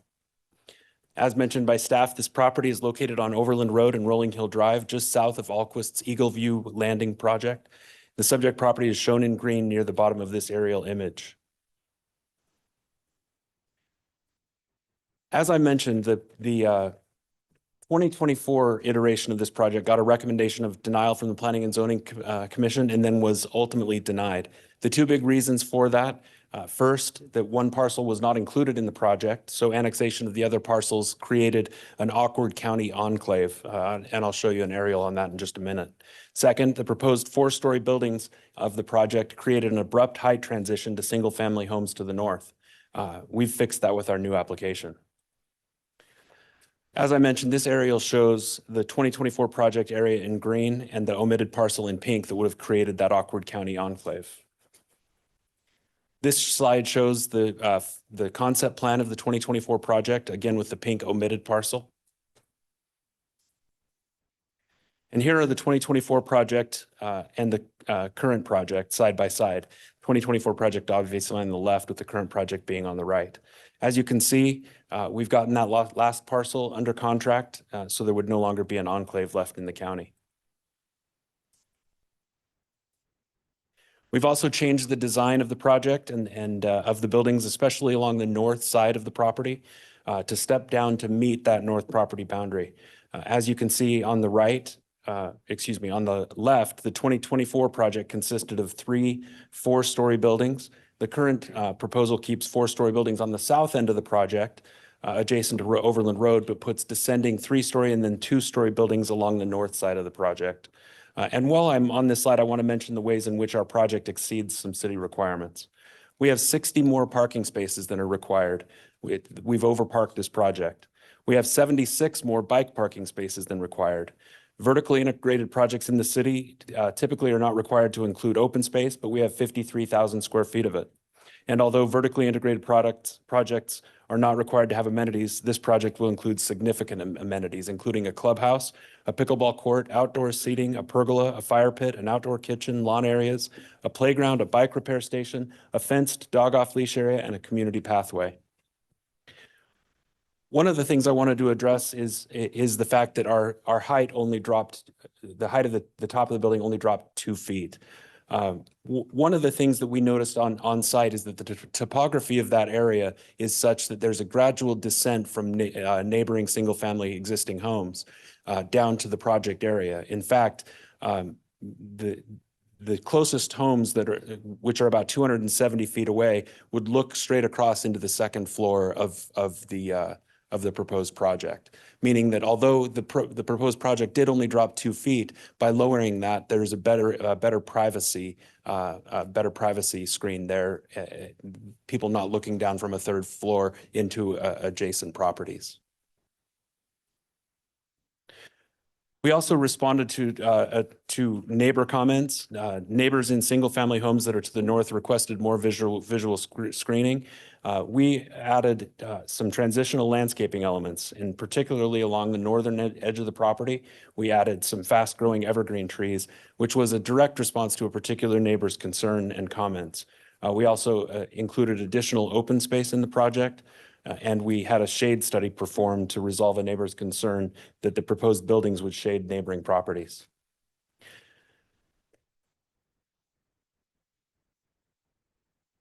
One of staff's criticisms of the property or of the project that you heard is that the project doesn't involve the construction of the planned connector, the extension of Movado, which aligns across Overland Road, and I'll discuss that more in a moment.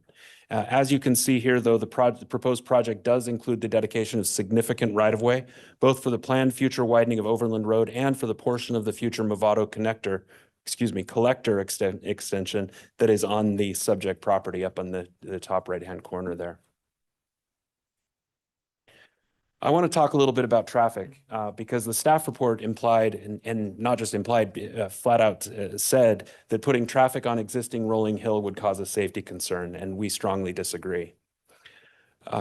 Additionally, Commissioner Perot, who ultimately made the motion to recommend denial, mentioned that she wanted the applicant to look further into how traffic from the proposed project would affect existing Rolling Hill Drive, and we've now done that. Pursuant to the Ada County Highway District standards, Rolling Hill Drive has a trip capacity of 2,000 trips per day. The existing single-family residences on Rolling Hill Drive that take access via Rolling Hill Drive account for less than 50 trips per day. And I would note that currently, Rolling Hill Drive is gated and locked at its northern terminus, where it meets a private street called Flatiron. So there can't be currently additional traffic coming down Rolling Hill Drive from the Alquist project. As it currently sits, Rolling Hill Drive, which has a capacity of 2,000 trips per day, has less than 50 car trips per day on it. The current project before you will result in approximately 650 car trips per day on Rolling Hill Drive, far less than its 2,000 trip capacity. And as noted in that last bullet point, the current infrastructure referring to Rolling Hill Drive completely supports the proposed development. I also want to take a moment to discuss the Ada County Highway District staff report, which was excellent.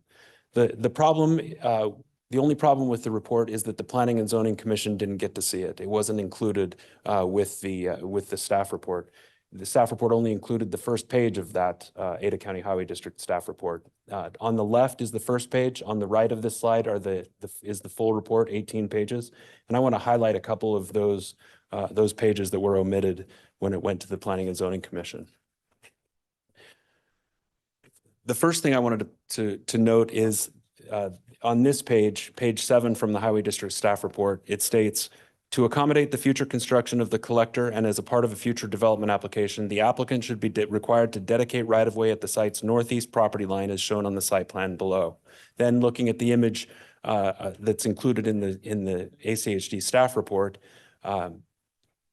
it clearly requires dedication of only that red triangle because that's the only part of the planned connector that is on the subject property. While on this slide, I also want to discuss a little bit more about the Planning and Zoning Commission's recommendation of denial. Although it's true that they ultimately recommended denial, it was clear from their deliberations that they were torn. They truly didn't know what to do with our application. Several of the P&Z commissioners started their comments by saying either, I don't know where I'm going to land on this, or I'm on the fence on this. And in fact, the first motion, which was a motion to deny, didn't get a second. The second motion was a motion to forward to the city council without a recommendation. With further comment, after further comment from staff, though, a motion was made and approved to recommend denial. But if you watch that hearing, the recommendation of denial was only seemingly begrudgingly approved. I'd also like to look at page 17 of the Highway District staff report. Here it says that the Highway District approves the proposed site plan subject to compliance with all of the site-specific and standard conditions of approval. And again, this was one of the 17 pages of this report that the Planning and Zoning Commission didn't get to see. We want to address staff's two biggest concerns. First, staff has pushed us to include some or all of the future Movado collector extension in our project. This doesn't work for several reasons. Perhaps the biggest reason it doesn't work is that the north-south portion of the Movado extension must align with the existing Movado road south of Overland Road, which is approximately 60 feet east of the subject property on property owned by a different landowner.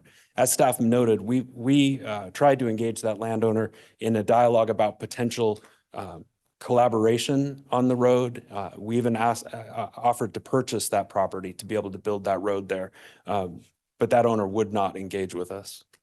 The next biggest reason it doesn't work to put the planned Movado collector extension on the subject property is that the east-west portion of that collector, which is located north of the subject property, needs to align with the existing right-of-way of existing View Circle, none of which is located on the existing or on the subject property. It's all located north of the subject property. It's critical to understand that this east-west piece of that collector isn't necessary to serve our project. Our project, none of the traffic from our project is going to go north and across and down. The traffic from our project is going to be well served by Rolling Hill Drive until the widening of Overland. Put simply, our project can take access via Rolling Hill Drive without overwhelming it. In fact, as I mentioned earlier, our project's car trips plus the existing car trips on Rolling Hill Drive only equal about a third of what Rolling Hill Drive can handle. We just don't believe that our annexation and zoning applications should be denied based on a planned future offsite road, particularly because our project has safe and sufficient access without that road. Additionally, as Commissioner Perot noted during Planning and Zoning's deliberations on our application, if the landowner to the east had wanted to attend and complain about the collector extension being entirely on his property, that owner certainly has had ample notice and an opportunity to raise that concern, but hasn't shown up so far. Moving to staff's second concern, improved building height transitions. We didn't have good enough building height transitions to the properties to the north in the first application. When we came back, we had stepped down those transitions to meet the properties to the north, but it had a big, tall roof. We've since tried to fix that. This updated elevation that we have here uses raised heels to create a shed roof that breaks up that main roof plan.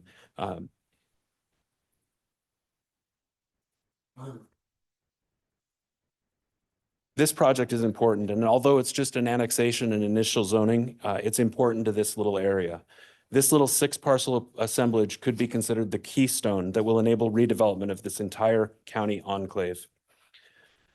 This aerial depiction shows the status of various projects nearby. For example, the St. George project was approved by the City Council earlier this year. There's an application pending for Idaho Town and Countries project, which is located immediately to the west of our project. It's shown in red here, and a restaurant was approved there right on Overland on the parcel in green, and a redeveloped modern offices on the parcel identified in purple. You can also see on this slide how close the city of Boise is with an approved project in Boise city limits shown in yellow. This slide shows the project parcel assemblage in green. 5 Mile Creek is a thin blue line that runs east-west near the northern boundary of our project. This also shows the planned alignment of future Movado collector extension in red. This is ACHD's master street map. I've added the labels. Other than that, it shows the alignment of Movado and the extension with of the collector with View Circle and up and over to Topaz Avenue. Again, off-site for this from this project. 5 Mile Creek basically runs along the northern border of our project. This poses a problem for us in that we can't do just a half section of the road on our project, because to keep 5 Mile Creek open, to keep it open, we obviously can't pave over it. We would have to move the entire road onto the subject property, which essentially cuts it in thirds and makes it so that it just absolutely doesn't pencil. The next picture here I've got is a picture of the multi-use pathway that we've proposed along the south bank of 5 Mile Creek. And here, this just shows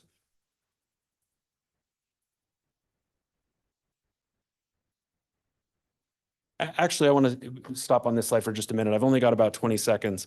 I went in preparation for tonight's public hearing. I went back and watched the planning and zoning hearing once again, and I was struck by one of the comments that I then went and found in the staff report. In several places in the staff report, as well as in staff's report to the Planning and Zoning Commission, they use terms like that we were pushing or shifting this collector onto adjacent property. That's just not the case. The collector, as shown on ACHD's future street or master street map, exists on those adjacent properties. I'll come back and rebuttal with a little bit more information, but for now I'll stand for question. Thank you. Council questions. Mr. Mayor. Councilman Taylor. Josh, thank you. One question on the northern buildings. You have 2 stories on the outside, a 3-story immediately inside. Are they separate buildings, or is it one building and one side it's 2 stories, inside it's 3 stories, and you just kind of how you're designing the pitch of the 2-story building? Can you help me just sort of understand that a little bit more? Is it separate buildings, same building, but Sure, I appreciate that, Mr. Mayor and Councilmember Taylor. Same building, adjusting the pitch of the roof. And that's why the building itself only dropped by 2 feet, is because on the other side it remains at 3 stories. Mr. Mayor, a follow-up. Is it all of it residential on those northern buildings, or did you have some commercial in those northern buildings? I'm sorry, Ground floor commercial. ground floor commercial and then residential above that. Correct. Okay.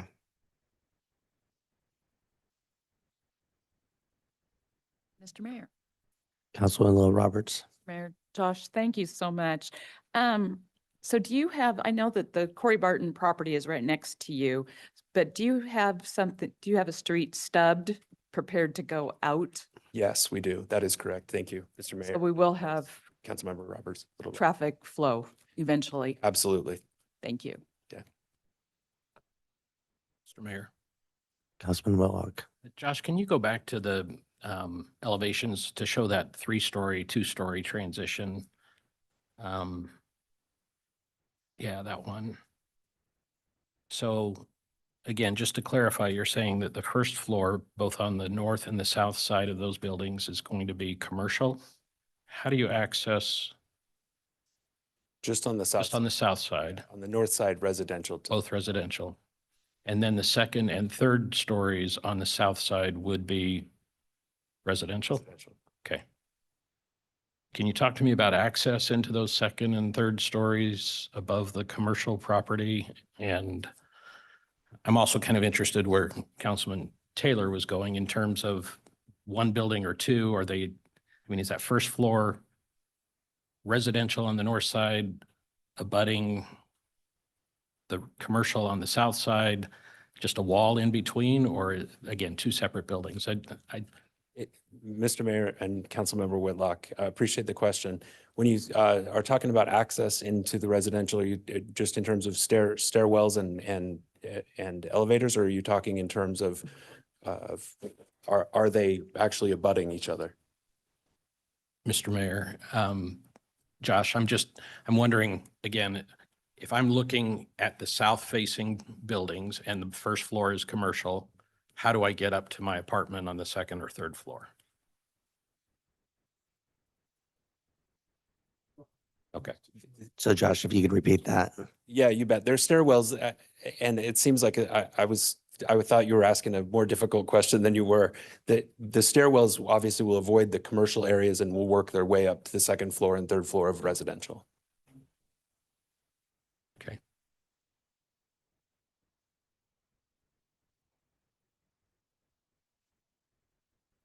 Mr. Mayor. Councilman Taylor. Josh, will you go to the slide that kind of had some colored depictions of the properties that have been approved? I think you need to go forward a few.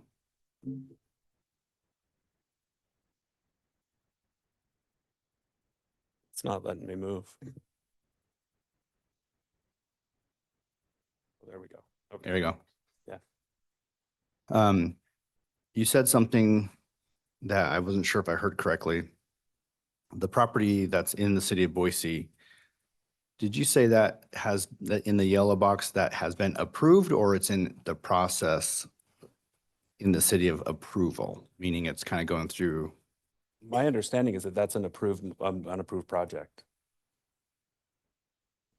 Okay. Well, let me back up. It may be just that it's been approved with annexation and that they're going through the process of design review and things like that for the project itself. But in terms of it being within the city of Boise city limits, that is approved. Mr. Mayor, the follow-up, maybe staff, is there any way that you could find out in the next 10 minutes if that's an approved annexation or if there's an actual application approved? I'd be very interested in that. And then I'm just kind of curious on this is a really strange alignment with Movado and sort of that connection to the north of Overland. I mean, I understand if I own that property and it looks like a lot of my property is going to be lost to development of a roadway, that would be of significant concerns. You said you have reached out, you have tried to have some conversations. I wasn't sure if staff had proposed solutions to both that property owner and you for kind of collaborating, but can you walk me through your efforts to reach out, to suggest a solution? Because that's clearly a very significant part of this application and how I would, I mean, to me, the central question is not so much what's the use type. It seems in alignment with where we want to go. And this is a very challenging part of Meridian, but this sort of infrastructure connectivity is a really significant part of the overall decision-making process. But I just like to understand better. Describe to me your outreach, your conversations, what has looked like it could work, what has significantly failed in terms of finding a solution. I'm trying to grasp what has actually happened there. Thank you, Mr. Mayor and Councilmember Taylor. I appreciate that. And to your point, that alignment of Movado is kind of weird. It's the fact that it cuts through that part instead of being on a shared property line. It is a concern. Unfortunately, where it's aligned south of Overland, it needs to align north of Overland, and that just happens to bisect that parcel there. Our project team has reached out on several occasions to that property owner. That property owner has, at least based on testimony that was given to the Planning and Zoning Commission, has said that he has a 20-year plan for the area, and it has been, I'll put it politely, less than responsive to our attempts to engage, both to discuss purchase of that property and to discuss a collaborative approach towards constructing that collector.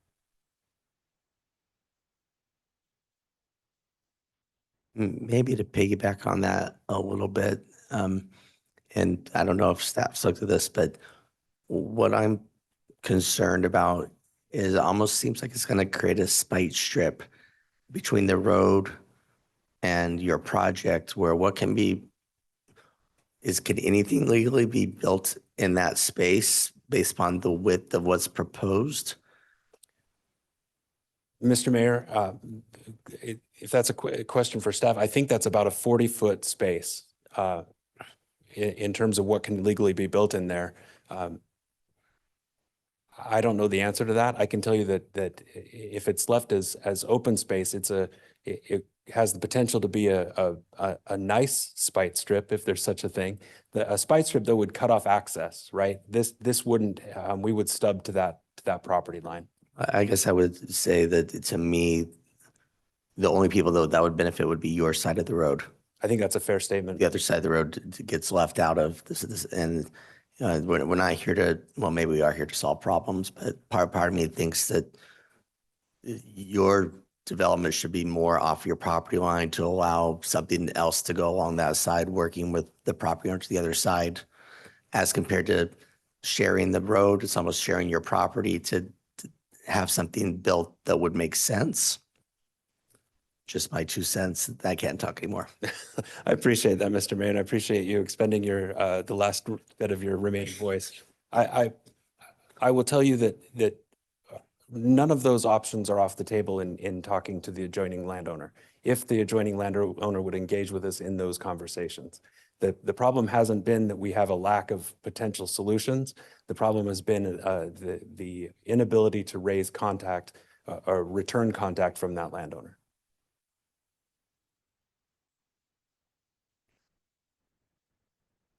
Any additional questions for the applicant at this time? Mr. Mayor, Councilman Cavanagh. Mr. Leonard, a couple maybe just quick questions. The green area, maybe specifically the area where that arrow is pointing out for BVA development. Is that multifamily that's right there? There, Mr. Mayor and Councilmember Cavanagh, the voice from above. There is a multifamily there, I believe. Is that the what's the name of that? It's okay. I want to make sure I'm remembering correctly. Mr. Mayor, maybe just a couple of quick follow-ups.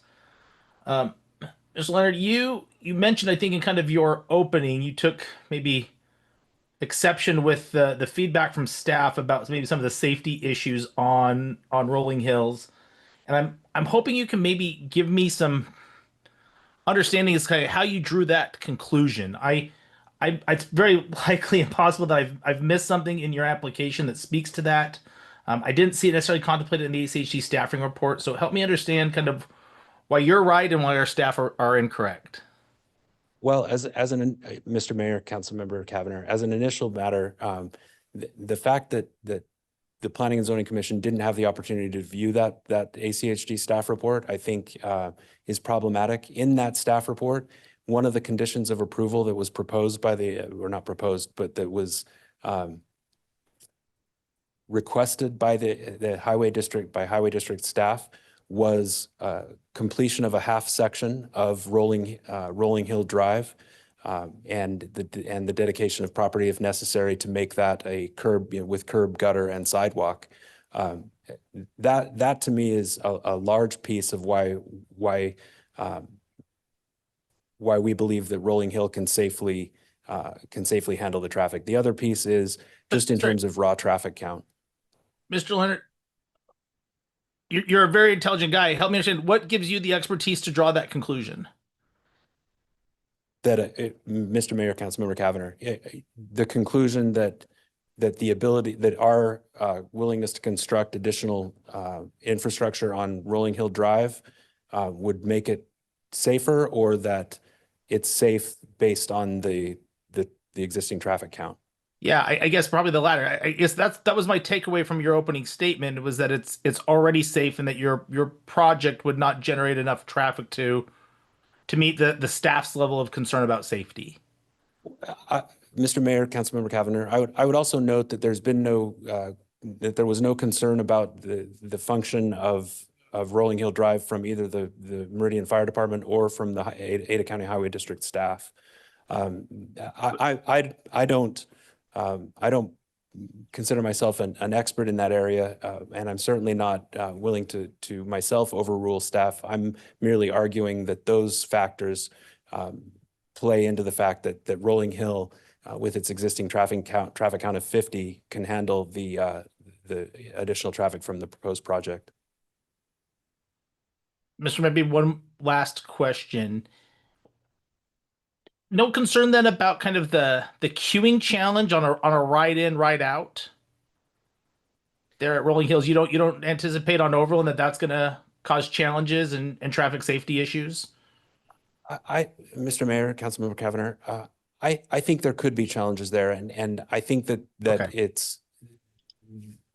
it's up to the developer to produce some solutions to those challenges. For example, as an initial matter, it's not going to be right in, right out, to my understanding, until Overland is widened.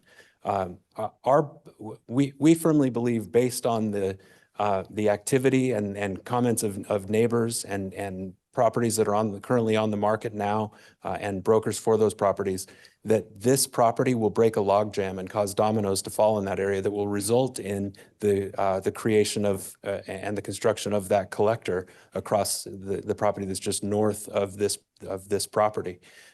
There really has been a bit of a logjam for properties that aren't directly on Overland Road there. So we believe that's going to solve that queuing problem when that right in, right out occurs. In the meantime, if we needed to help absorb some of the queuing on the parcel itself, we're welcome to we're absolutely willing to do that. Mr. Mayor, Councilwoman Schrader. I think we could probably clear this up pretty quick. So I have a question for staff. I have always viewed an application as not only a staff report, but also all of the attachments in Laserfiche. So could our city staff clear up, was the ACHD report available to the Planning and Zoning Commission? Mr. Mayor, Councilwoman Strader, so that's correct. In our staff report, we typically do not include the full 20, 30 page from each agency. However, it is in the public file, and we do provide a link to the public file with directions on how to get there in the staff report so people can access the full document. And that is correct. It was in the public file at the time that the P&Z Commission heard this application. So that is correct. Thanks. Mr. Mayor? Councilman Taylor. Yeah, a bit of a question for staff. Two questions. At the end of, at the northern end of Rolling Hills, where it intersects with Flatiron Lane, I know it is blocked off. Is the future traffic flow anticipated that will open up at some point, or is it always meant to be sort of gated off? And then just a second question on access, as far as a stoplight, is the plan at some point, if it were to develop, to put a stoplight at Movado? And could you just clarify those two questions? Yeah, Mr. Mayor, Councilman Taylor, that is correct. So there is a planned stoplight in the future at Movado at that intersection because it would align with the south side. It would access, so there would be access for people on the south side of Overland as well as on the north side. That's really the intention there, as well as I believe that is the half-mile section between Cloverdale and Eagle Road. For your first question regarding the gated access or the bollard access at the top of Rolling Hill and Flatiron. So the city council actually, that was a requirement with, I believe, that multifamily project to the north that Councilman Cavanagh was discussing. And it was something that city council actually wanted to see at that time. And it would be reevaluated as development did occur in this area on when that could potentially be opened up. Ultimately, the DA, the bill just showed me the language in it says as determined by the city and ACHD. And obviously, city council's purview, if that is something they wanted to see open, those are conversations we can definitely have. I know that there are some discussions on, future actually using Rolling Hill Drive in the future when Overland's widened, maybe even vacating that right away and having a road that actually goes along the canal instead of Rolling Hill that get up into that area.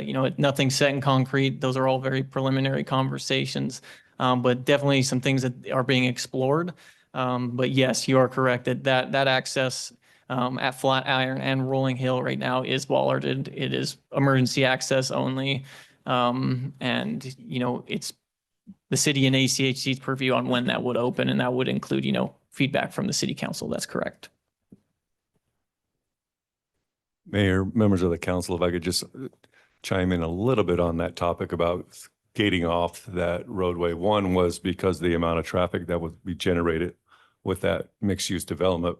But part two of it was safety concerns. That is a rural road section. There is no curb, gutter, sidewalk along that roadway. And that was some of the discussion you had on that project back in 2022. So there are no streetlights, no curb, gutter, sidewalk. So the council was mindful of that, and they were supportive of that being gated off, understanding that all of those trips, the city and ACHD understanding that all of the trips would go and use Silverstone and use that light. And that's why this project is all about timing. Is it the right time? Because as we discussed in all the other projects that have come before you on this roadway, Overland is getting busier. It's not going to get less busy. So having those signalized intersections are going to be critical, and having those collector roadways are going to be critical. And that's why we were hoping this developer and all the adjacent developments occurring in the area could work together on a comprehensive plan and figure out how we can get that road sooner rather than later.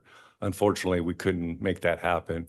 And so looking at the past record and what you did on this application, understanding there are impacts and that road is critical, staff felt it appropriate and Planning and Zoning Commission felt appropriate that we just have to wait it out. It's not the right time to annex the property, and therefore you had the recommendation from staff and the Planning and Zoning Commission on this particular application.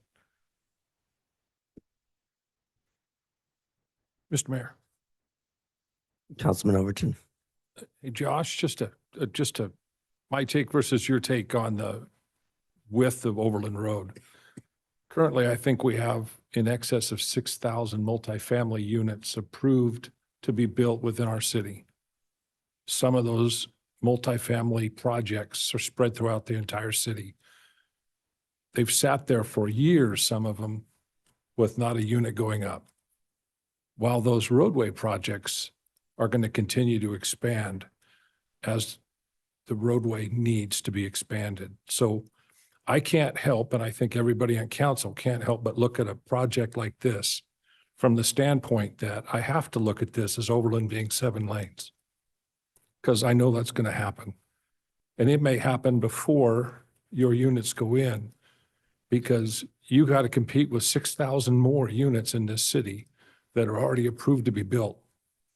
And right now, I know I have the director sitting in the back. He can tell you that the last 12 months has been virtually flat on developments of multifamily.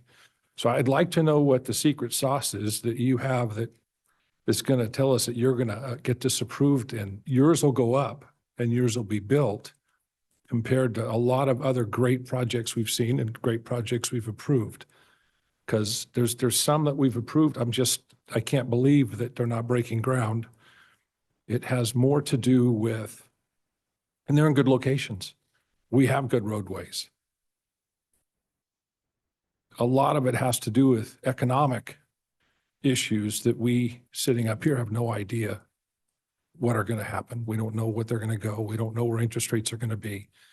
I don't have to try to tell you that, but I've got to ask you how you're going to be better off than all these other projects that are already approved that want to be built, and how you can look at this from our standpoint, which is that Overland's 7 lanes, because we have to deal with that. And I know we have ACHD on the line, and I want to make sure we prep him that we're going to ask him questions, because I'd sure like to know what the plan is for Movado and if they're in compliance with the thoughts that we are hearing about how that would come to be in that parcel and line up and have that signal. Because eventually, you're right, this whole area is going to develop. We just want to make sure it develops in a safe manner. Because right now, a 7-lane road, if it's right out, that's going to kind of hurt all of the commercial aspects of what you're developing. Anybody that's coming east, turning left into that project is going to be very, very tough. And everybody coming out having to go west is going to be very, very tough. And I just want to make sure we're clear. I don't ever want there to be surprises. I drive that road a lot, and on school days, afternoons, it gets backed up clear past Rolling Hills. So traffic's an issue now without these other ones being built. So tell me your future thoughts, how this is going to work. How is this secret sauce you've got going to be that this is going to be the one that's going to sell, it's going to build, and that road's going to handle 2,000 vehicles a day? Mr. Mayor and Councilmember Overton, I'm not going to share the secret sauce. With that said, I can appreciate that you need to view Overland as a 7-lane road, because that is going to happen, as you mentioned, and there will be right in, right out. Not just the project that we're talking about here today, but that interior city or county enclave that's up through there, not the properties that are right on Overland, but the ones that are north of the subject property. One of the reasons why that was gated at the north end up at Flatiron was because there was a significant complaint by members of the public that live on that road through there that didn't want that traffic coming down their road, understandably, and get it. Those properties, though, are transitioning out and are in the process of being listed for sale. There's I know of at least a couple of properties in there that have been on the market now for a while, waiting to see what happens with this application. Developers like certainty. Developers like the ability to come in and point at a circumstance and say, we know what's going to happen here. Without the approval of this application, developers don't know what to do in this particular part of the city.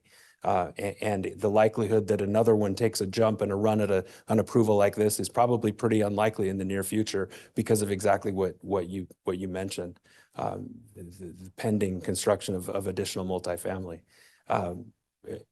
and some even in this area. Mr. Mayor, follow up. Councilman Overton. Josh, I appreciate that. You know, one of the things I deal with the development daily that has one of the restrictions that this one's got, which is you have no access to the north because of something called Interstate I-84. I mean, it's an absolute, you don't go any further. You've got to go east, you've got to go west, or you've got to come out to Overland Road, which means for me, that infrastructure, that roadway system, that collector street is a critical piece of seeing these properties develop. And I think we're going to wait and see if we can hear anything from ACHD this evening as well on what that plan is, if what they're saying jives with what you're saying, because that's the most critical piece that's hanging me up right now, is making sure that we don't build something that is just another one of those situations where I'm going to have traffic hazards just due to the fact of I've got so much traffic backed up. Even though the roadway, Rolling Hills, can handle it, they can't get out onto Overland Road.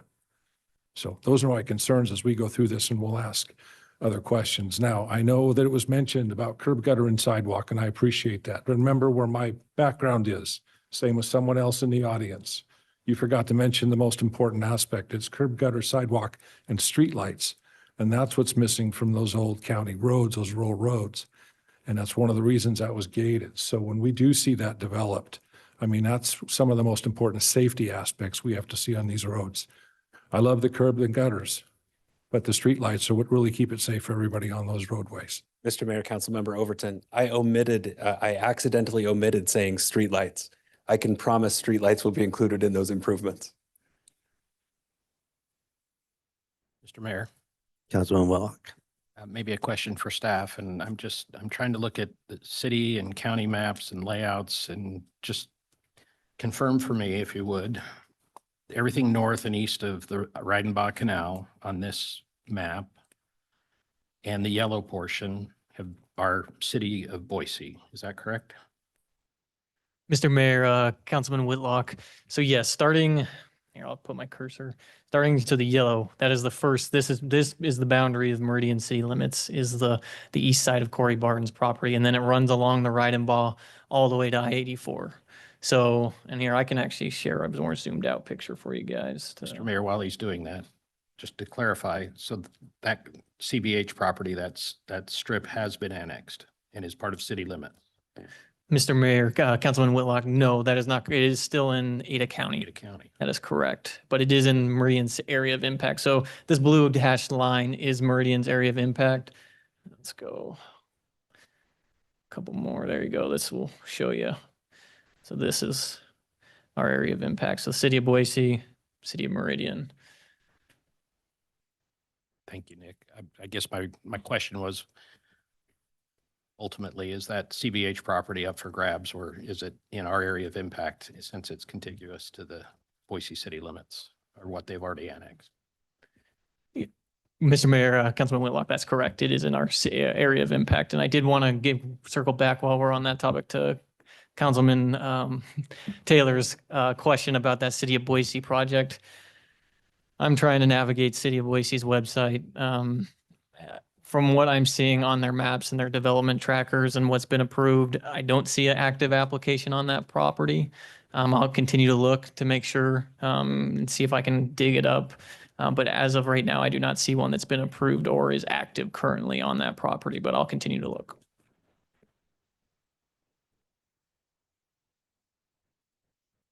Council, any additional questions for the applicant? Okay, thank you very much. Thank you. Mr. Clerk, I'm gonna let you take over. And Okay. Yeah. First, Mr. Mayor, Catherine Mason. He's getting your slides up now.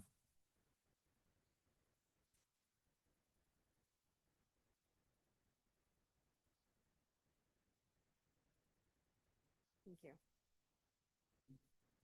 And you'll be recognized for 3 minutes. well, What? yeah, Okay. state your name and address for the record, and you'll be recognized for 3 minutes. My name's Catherine Mason. My address is 1560 Rolling Hill Drive.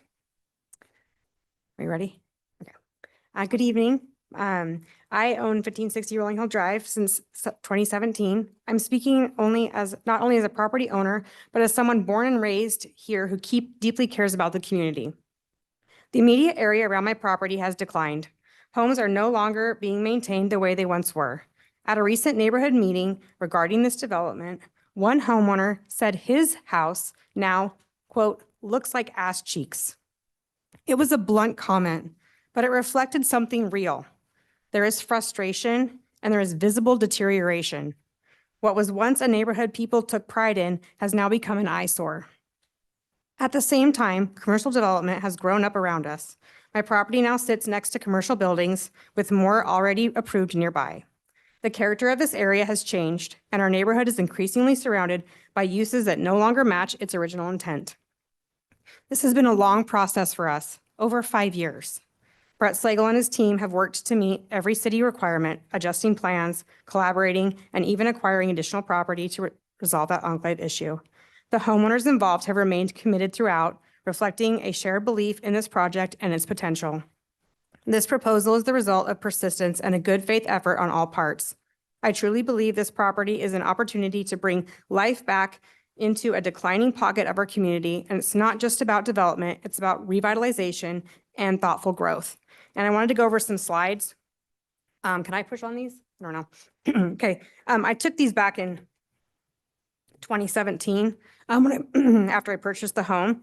This is my house. It actually sits on, or it's on my property. It sits on the corner of Overland and Rolling Hill, as you can see. And I am not at this point going to be making any improvements to my home, given the existence of the area.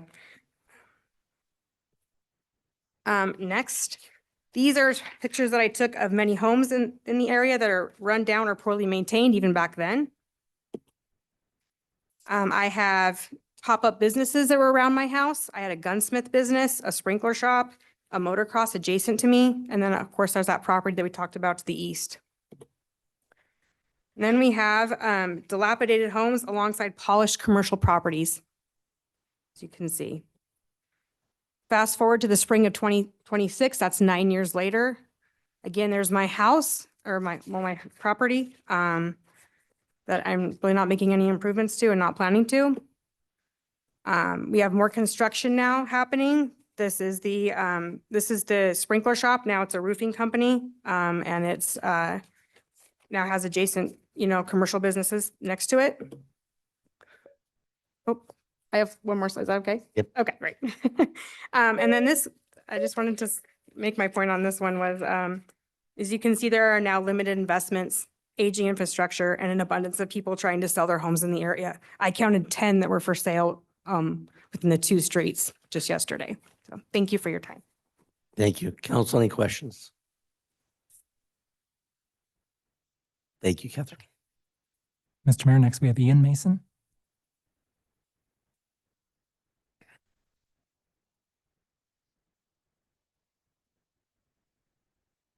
Hi, Ian Mason, 1516 Rolling Hill. Don't worry, I get it all the time. So as been presented, it's been a long process. And first I want to say thank you I've been to several of these with you guys here, and the attention you guys give to this is actually really honestly impressive to see. So thanks for the service in providing this. I'm a willing seller trying to sell in this market, have been, and this particular contract for a number of years now, coming to these meetings and seeing what's wrong, what gets fixed, what's wrong, what gets fixed, kind of back and forth process.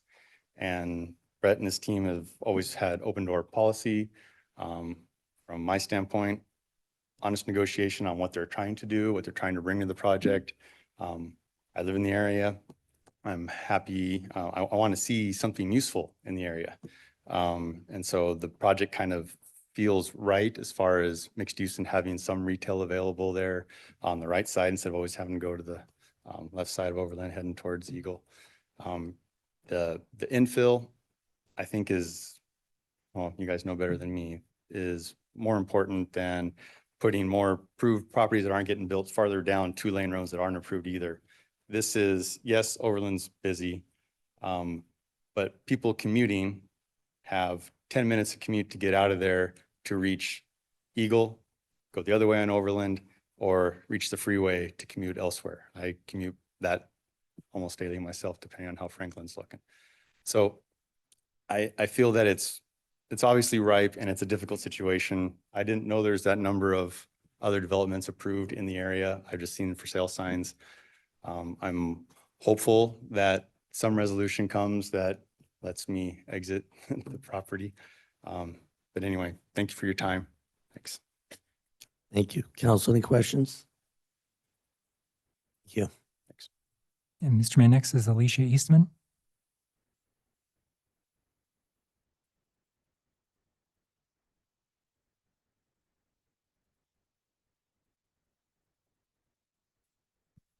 My name's Alicia Eastman. I live at 1485 Rolling Hill, directly across from where this project is proposed to be. I just have a few issues. It seems like the main thing here is the access in and out. We all know it's landlocked. You can't go north or east or west. You just have to go south onto Overland. And even one council member before said, we're not going to widen the road our way out of this. Since we're having such a problem with this Movado thing, why can't we just put a signal at the end of Rolling Hill? That seems like logical to me that would fix it, or fix part of that. But also I know that, yes, we don't have curbs and gutters and lights, and this city council, maybe 5 years ago, decided and said that we were not going to do any street developments until all the homes were gone on Rolling Hill. And it happened as a result of that Rackham project at the end where where BVA did all that, and we got the road to Flatiron. There's no access, just emergency access because of that reason. And part of the issue was doing modifications to the road would knock out wells and another drain field for somebody. So the city council said, well, let's wait till all the homes are gone. Many residents are just waiting for somebody to, make them an offer. So that right in, right out access, that's just a horrible idea, because if you turn right, you just end up going to Eagle Road. And so it seems to me like a signal would solve all that. This developer has done everything they can, worked with the residents. I mean, they've really worked with them. And I feel really bad for the neighbors that they can't move. It's been, over 4 years that they keep working with this. And although I'd like to see this go through, it's still the same concerns that everybody has expressed here. So my idea is, can we just go with the signal? My property currently is, and the neighbor next to me, south of me, is under contract. So even if right there, you would make the road developments from this developer here, from the canal to Overland, you would be able to make the road developments because it looks like they're going to do a new project with my property and the property behind mine too. So that kind of would fix it right at the end of the street there. Thank you. Ms. Eastman? Ms. Eastman? Alicia? Just to get clarification, because our notes show that you testified against this at planning and zoning. Are you actually against the project, or you just think that there needs to be a light for the project to move forward? I'm really not against the project itself because the developers really worked with the neighborhood. It's the access and that we're landlocked in there. So it's the access in and out. So if you put it's, to me, that's just the answer. If you put a signal at the end of Rolling Hill, you could do the street developments, lights, curbs, gutters, everything from the canal, which is really not a canal, it's a ditch there, to Overland. And that would kind of really facilitate the traffic and everything through there. You could widen the road there. It would accommodate the traffic coming out of this project. And there would be a signal there and people wouldn't have to be turning right, or there wouldn't be the accidents, or even though I called and I got ACHD to put a sign that says, keep clear, and to put the lines in the street. Okay.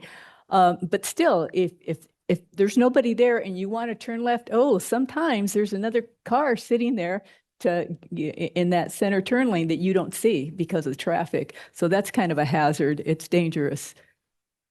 Okay, thank you. Thank you very much. Councilman Overton. Alicia, so the problem with the whole process, because no process is perfect, is we work with land use. Mhm. I can't tell you how many times we've looked at a project and we've sat up here and said, I wish we could get a traffic signal there. Mhm. That's when we're reminded that we're not the Ada County Highway District, Mhm. because they are the ones that decide the roadways and and where the traffic signals go.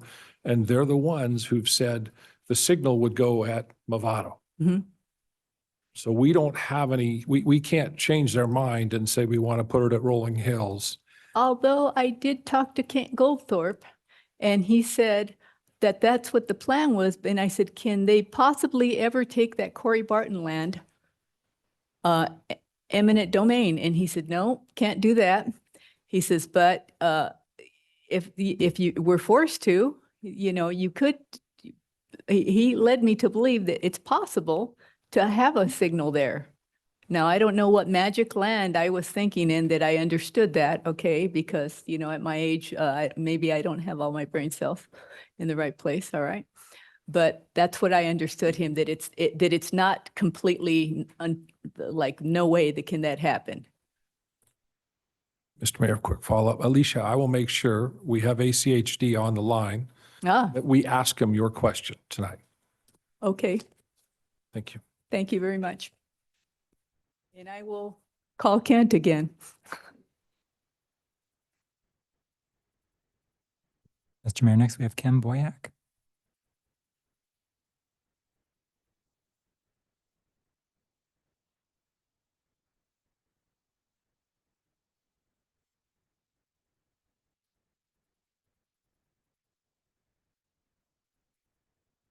Good evening, and thank you for giving us time to share our point of view with you. My name is Kimberly Boyack. You can call me Kim, and I live at 4270 East Overland Road. So when you're stopped on Overland Road, because the traffic is backed up. We are the property that's right beside the Corey Barton piece of property that we've talked about. We have about 2.5 acres in there. We've lived there for 40 years, raised our 2 kids there. Some of you might have seen our horses there. We've always had horses or some kind of livestock there. It's our little farm. But it's like has already been pointed out, the whole area is changing. It is not the same as it was. As a matter of fact, one of the things that I've learned through the last 5 years or so is that I lived in the town of Star growing up, and my folks had 33 acres, and that they sold their land to developers. And I know that just because something is proposed doesn't always mean that's what's going to happen, because, you know, theirs was all laid out for a subdivision, and now it has a, you know, a church on it and extended to the cemetery. And, you know, it's not what they actually proposed. So I know things can change, and we had tried to sell our property a couple of times, but both of the buyers at that time were turned down from the city council for the projects that they had proposed. So we'd kind of given up hope when this energetic developer from the back row here, Brett, came and knocked on our door, and that was in November of 2021, made us an offer, and we, you know, by the time we, you know, went back and forth and negotiated things, we came to an agreement with an offer that I actually don't think that I could get in today's market, because it started 4.5 years ago. What's going to happen to us if this project isn't approved is that we're going to be at the mercy of Corey Barton, because he's the one that holds the cards on this access road, this stoplight. And my big concern is that if this project is not approved, that it's going to stall even longer. I would not be surprised if it just sits there for quite some time, because we don't have this outside development coming in to help kind of break things loose. So what I'd really like to do is ask for your support on this project, because oops, sorry. I really don't see us getting this project moving with that, I guess you'd say, kind of the cog in the road with that stoplight there. And so I'm asking for you to really think about, kind of ignore the stoplight aspect of it, in that there's been a lot of other development around there that didn't have to take responsibility for it. And I'm really hoping that you don't make that become our responsibility when it's not even on our property. So thank you very much for your time. Thank you. Council, any questions? Thank you. And Mr. Mayor, I have Rick Boyack.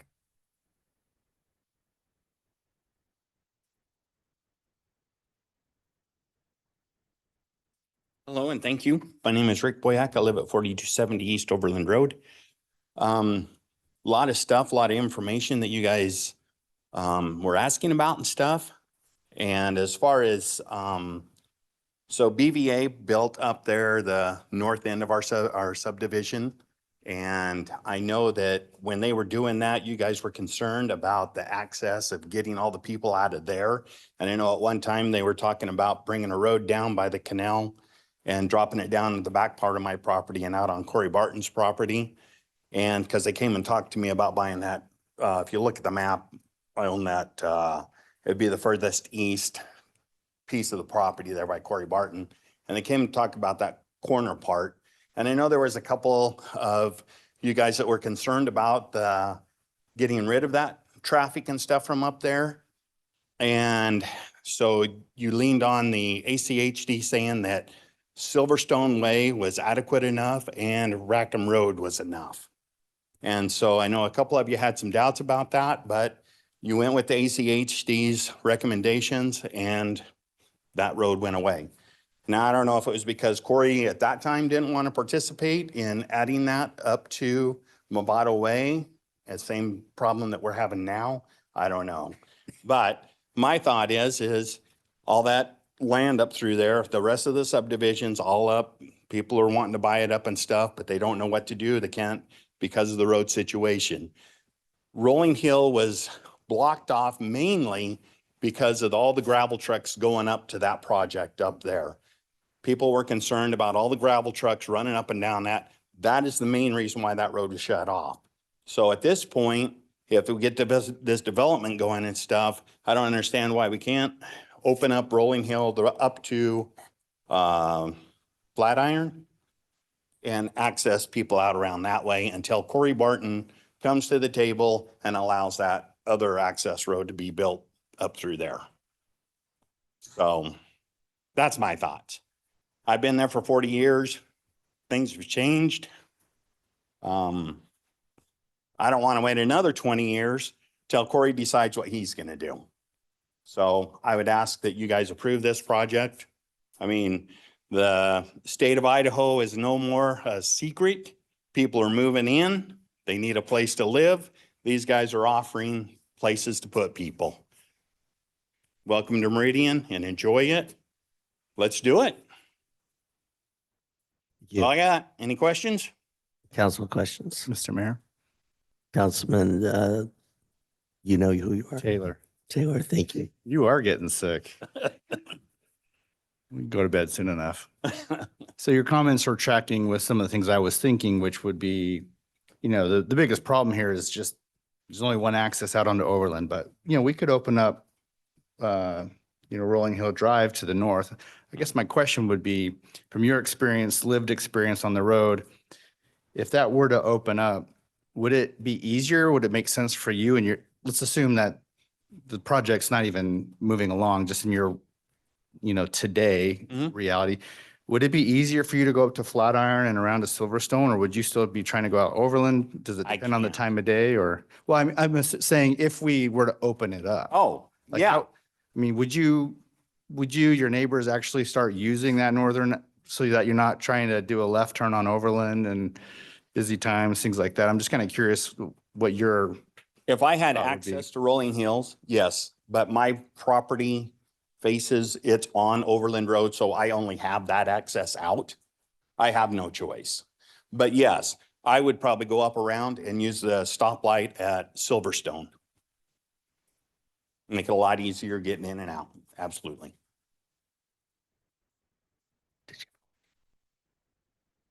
Councilman Schrader.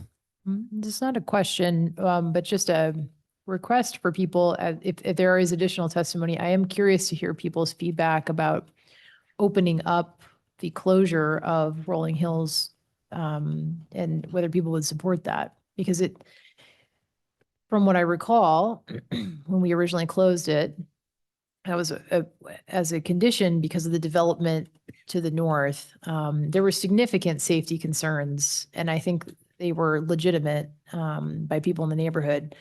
I'm concerned there may be people that are not here that really would have a vested interest in it, and hearing from them. But that is a potential solution at some point. If there's enough of this redeveloping, maybe that can get opened up, and then that's kind of the answer for people to get to Silverstone.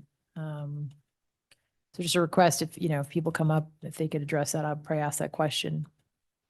Thanks. Thank you. Any additional comments, questions? Thank you.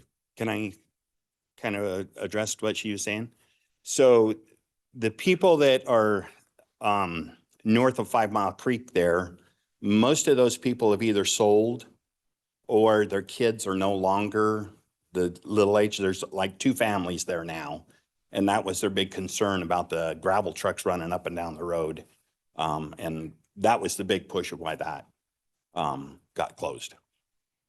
Mr. Mayor, Councilman Schrader. as a person who was a decision maker at the time, I recall safety concerns beyond just gravel trucks. I get what you're saying, but there's a complete lack of sidewalks, a complete lack of lighting. I mean, all of those aspects. I really wish, actually, that would be an interesting thing to find out, if there was a way to know, is there a critical mass of these properties that have been listed on the market? Maybe if planning staff was able to refresh our memory about how many different parcels there are between here and the kind of northern boundary where BVA's property is. I feel like there's a research project to be had here that might provide helpful context. If what you're saying is true, if it's true that like the vast majority of the neighborhood is selling at this point, we could really say, okay, this area is really finally in transition. Maybe we can pick a direction and kind of move on that. But at the time when we made that decision, it was certainly a safety concern, is what I recall very strongly. Thank you for your help. You're welcome. Yeah, I think there's 7 or 8 properties north of this parcel. I believe there's 7. 2 of them, one's for sale, one already sold. Well, actually, and then on the other side, there's one for sale. So, and another one is in negotiations. Okay. Thank you. You're welcome. Mr. Mayor, you have 2 online. First, Michael Blowers, and Michael, you can unmute yourself. Hi, my name is Michael Blowers. I'm at 1325 Rolling Hill Drive. Just to kind of address what we were just talking about, yes, it does concern us much more than just the gravel trucks. There's a transition area now between the apartments and what would be going in. So there's constantly people walking up and down the street, people that aren't in the neighborhood. And there's, like you said, no curb, gutter, whatever. But beyond that, one of the questions I wanted to ask, my understanding is that this wasn't necessarily just because we complained about it. My understanding is that a local road, once it exceeds a certain ADT, has to become a commercial or some sort of road, and opening that up would exceed that amount, which would then require curb, gutter, sidewalks, lighting, which would require the removal of the homes. That was my understanding, not that we just complained about it. And kind of to echo overall this whole project, like we want them to be successful in it. I don't make the rules, and kind of like how the last meeting for the previous project last month, good luck to any business that attempts to open here, because it's going to be chaos. And I don't know why you would want to open up a business here without that. Because as someone who actually lives on Rolling Hill and drives it every single day, I don't see how you can have that much traffic coming in and out of there without some sort of solution to this problem. Thank you. Council, any questions? Thank you, Michael. And Mr. Mayor, David Ellis did have his hand up, but it's not now. So I'm not sure if he wants to speak, but you're able to unmute. Mr. Ellis, you should be able to speak now.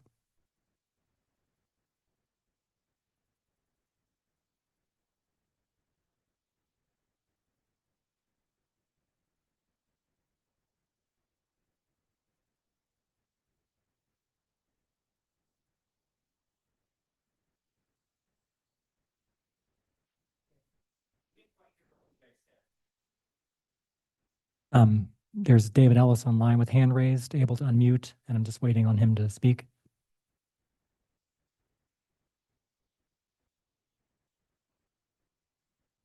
Looks like he may be having some microphone issues.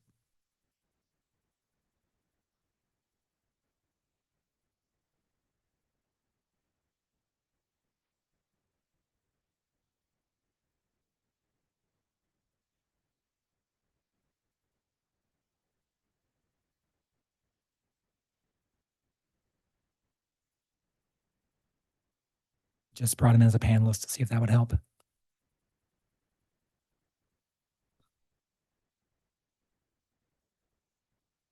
Do we have anybody else signed up? Mr. Mayor, we do not. Are there others that want to testify? Okay. Why don't we do this? Why don't we take a 5-minute break right here? Council's been going since 4:30, and we'll try to see if we can get Mr. Ellis figured out, and then we'll continue with testimony right after that. So we'll go ahead and recess, and it may be 7 or 8 minutes. So, okay.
Mr. Ellis, I unmuted you if you want to try to test.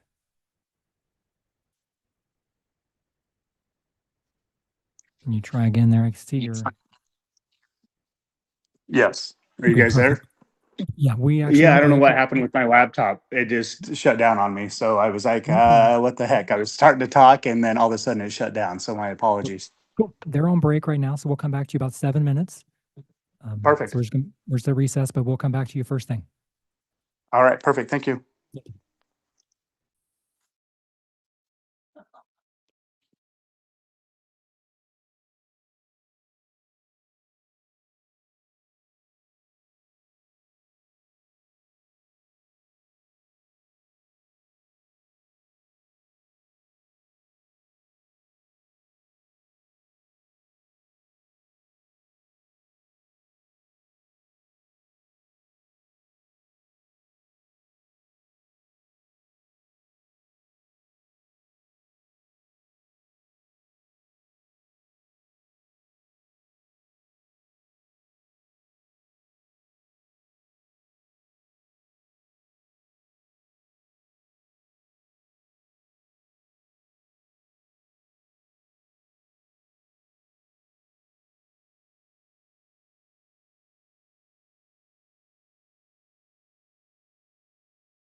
All right, we'll go ahead and come back from our break. And we have Mr. Ellis ready to go. Yep, Mr. Ellis, you should be able to unmute. Yes, Mayor, Council, how are you guys tonight? My name's David Ellis. We own 1395 Rolling Hill, and we also own 1300 Rolling Hill. To point out a couple things that have been addressed tonight, I definitely agree with Mike on opening up Rolling Hill. I'm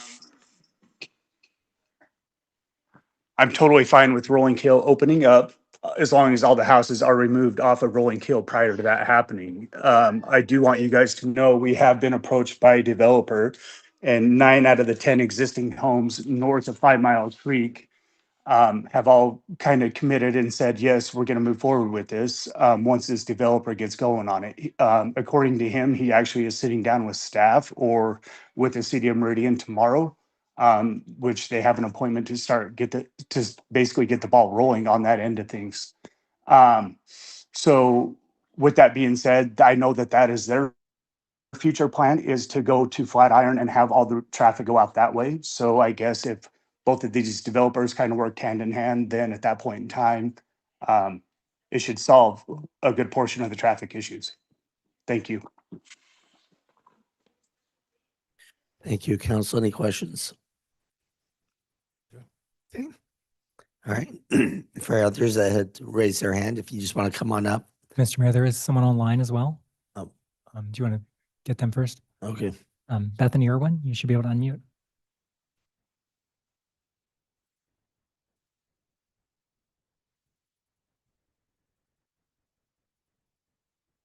Bethany, you're able to unmute if you want to speak now.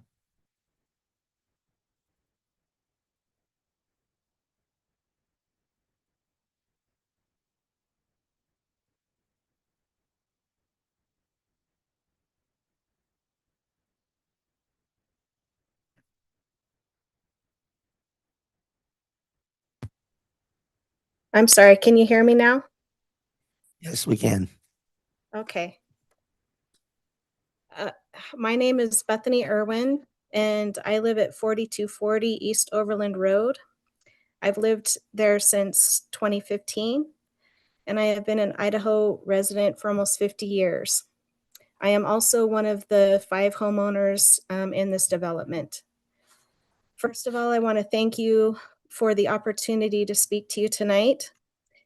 If any of you have driven down Overland in the last several years, you would have noticed, and most likely may have been a part of many of the changes.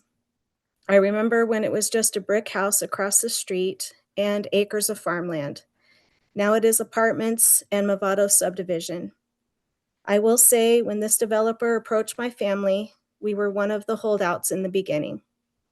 Sometimes it's hard to watch bare land go up into apartments, commercial development, and other residential units, but that is what has happened in our area and across our valley.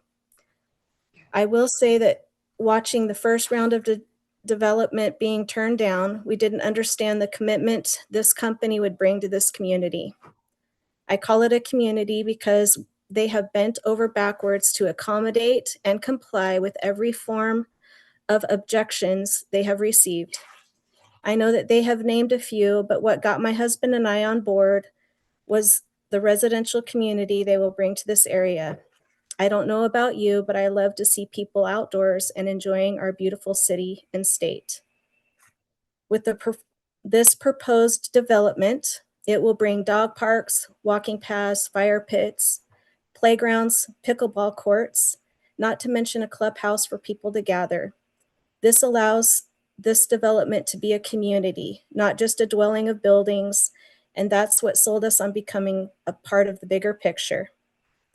When we look at Overland and Eagle Road, there is a bigger picture, and it is coming. Whether most of us like it or not, traffic will always be a problem. But the people that I have talked to that have moved here say there is no traffic here at all.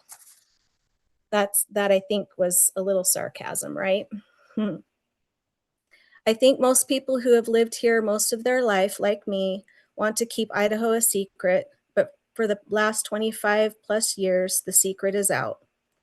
Once again, I just ran across an article that Idaho has been listed as one of the top 10 best places to live. I do believe not only as a homeowner, but even the properties around this proposed development will benefit from this approval if approved.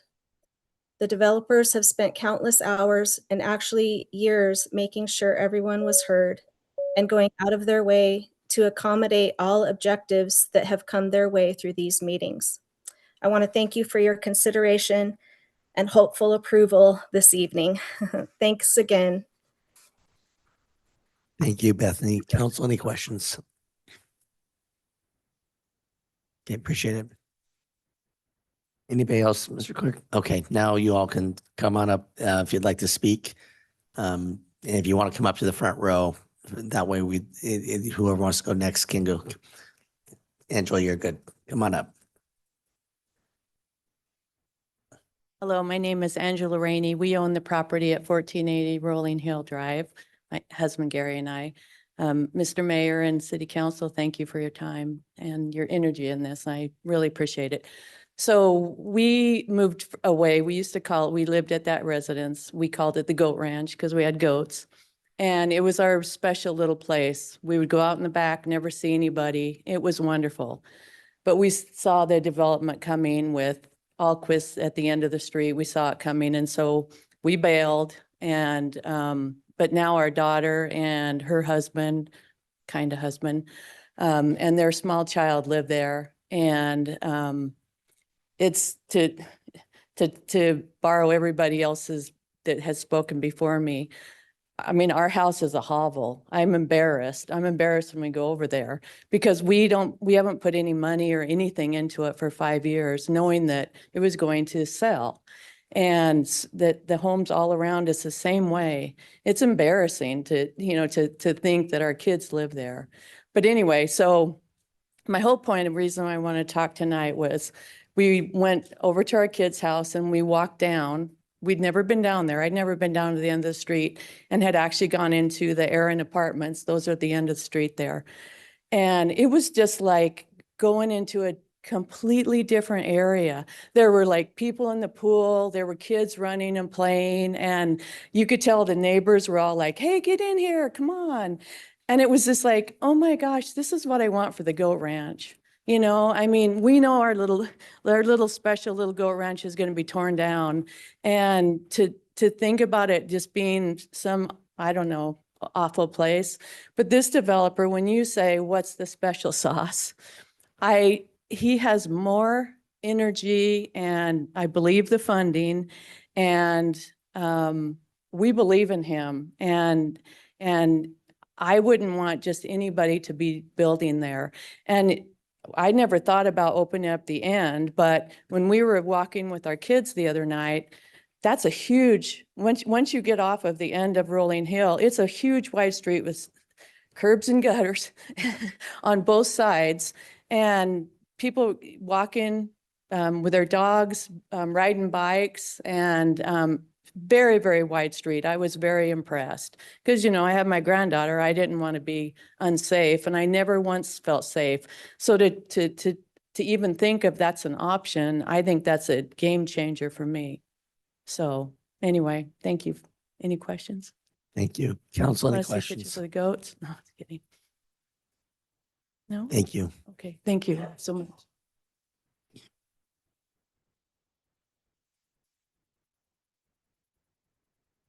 Good evening, Mr. Mayor, members of the council. Gary Rainey, we own the property at 1480 Rolling Hill Drive. I'm the less attractive half of this combination. All of my years of government service, I didn't deal with land use. Now I know why.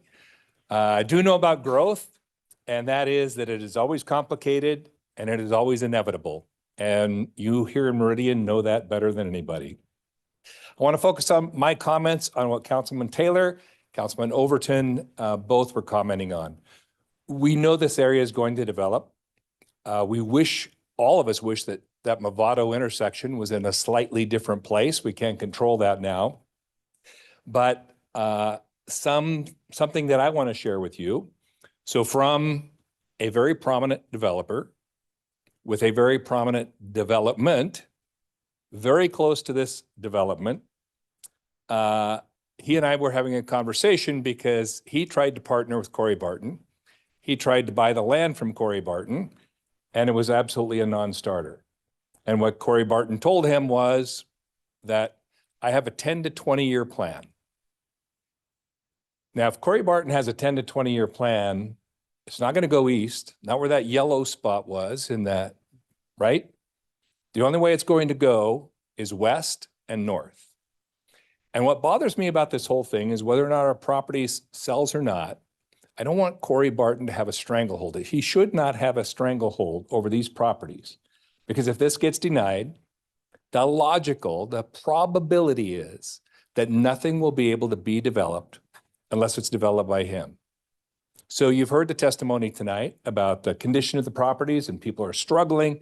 The people next to us, their garage caught fire. Rather than fix it, there's a piece of plywood on it. I don't think our place is a hovel, but it's a tough neighborhood. I don't want Corey Barton to own all of us, and I hope you agree with that. I'd stand for any questions. Council, any questions?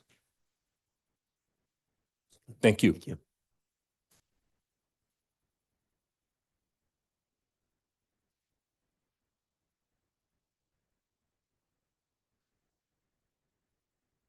Good evening. Hi there, my name is Amy Waddles. I live at 1360 Rolling Hill Drive. I have attended numerous meetings, probably the last 8 years, and I do want to address the point about why Rolling Hill was closed at that point. Rolling Hill was closed because of safety. People coming out of Topgolf, coming down Rolling Hill Drive, the possibility of drinking, driving, no lights, on and on. One of the things that's changed in this conversation is now we have the concert hall going in right there at the end of where Rolling Hill meets Flatiron. So any discussion about possibly opening up Rolling Hill while homes are still there is dangerous. 2,500 people capacity. Parking is already overcrowded there. People are going to be drinking, and the quickest route out is right down Rolling Hill Drive. My understanding is that ACHD report said Rolling Hill would remain closed until the homes were gone.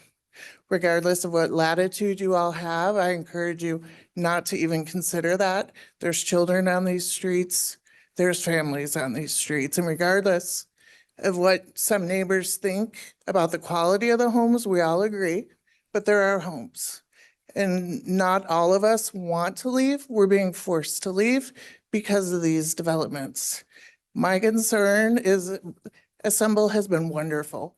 They've been great to work with. My concern is whatever issue comes from that development, is that going to further delay our development? Are we going to have to deal with those consequences?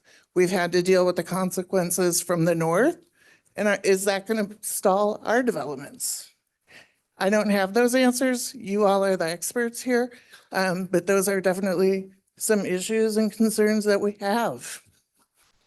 That's it. Thank you. Council, any questions? Okay. Thank you. Thanks. Is there anybody else that'd like to provide testimony on this item this evening? If you're online, you can just raise your hand or you can come forward. Council, would you like to speak to ACHD before we ask the applicant to close? Mr. Mayor, Councilman Overton. see if we can raise Matt from ACHD online.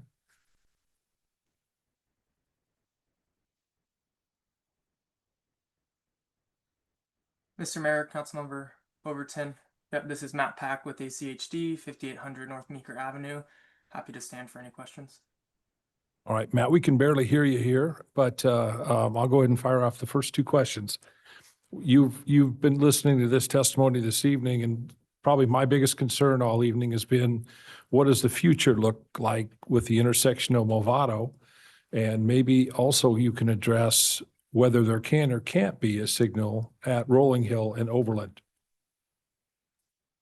Mr. Mayor, Councilmember Overton, I raised my mic a little bit. Hopefully that helps on your end.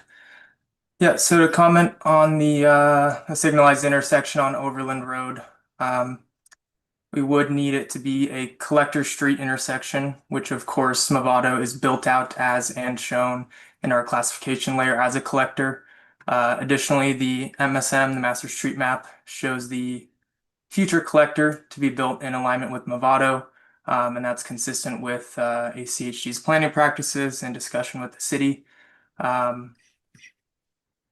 With that being said, that is the ultimate location of a signal on Overland. It's not necessarily a discussion to signalize the Rolling Hill intersection, given the south side there. The driveway is a private driveway, serves no public connection to the south. And really with the entire existing conditions to the south, with Movado being the collector there, that provides the ultimate public connection and where we want to see that signal. Thank you, Matt.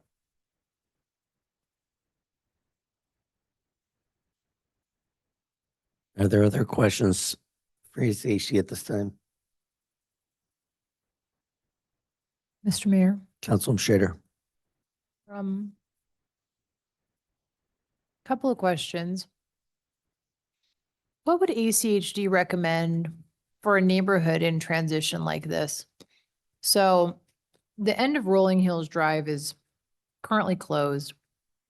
It could be opened, I think, with the joint action or recommendation of the city council and ACHD. But we have kind of this interim period where we have people still living in these homes, and it's certainly a huge safety concern. What would you recommend in terms of how to address a neighborhood in transition like this, in terms of best practices? Is there a way to do this in a safer way? Is there a way to, get some pedestrian improvements going? I just, general feedback and curiosity on my end of how can we do this in the best way possible? Mr. Mayor, Council Member Schrader, ACHD would love to provide some opinion. However, I can really only necessarily speak to the facts that we have available and our standard practices. The best way to go about it would be through development. That's the process in which these infill projects occur. That's how these local roadways, collector roadways, get built and improved. Our master street map, which is the planning document, it's showing that collector roadway there, and the only way to achieve that collector roadway being built out is through development, which would of course require the CBH parcel or the parcel adjacent to the site to the east to be developed. The intent of a collector roadway is to transfer vehicular traffic from local roadways to arterials. And so that really the best way based off the MSM, what's planned in the MSM is to allow development to construct that roadway and carry that traffic to Overland Road.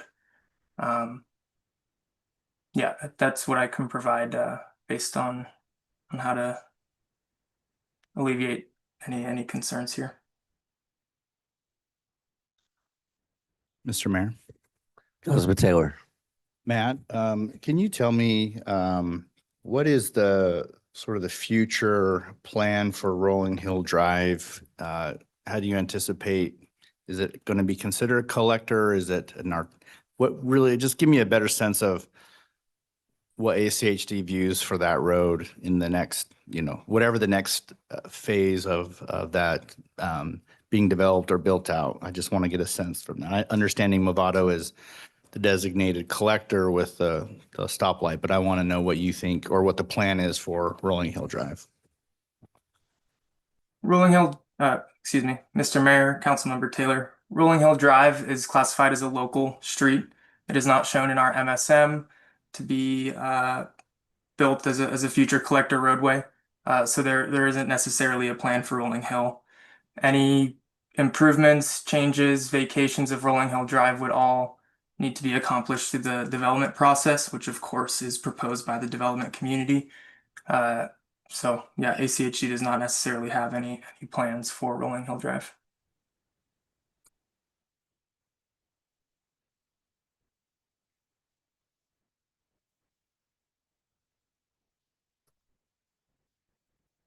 Seeing no further questions for Amanda at this time, would the applicant like to come forward and close?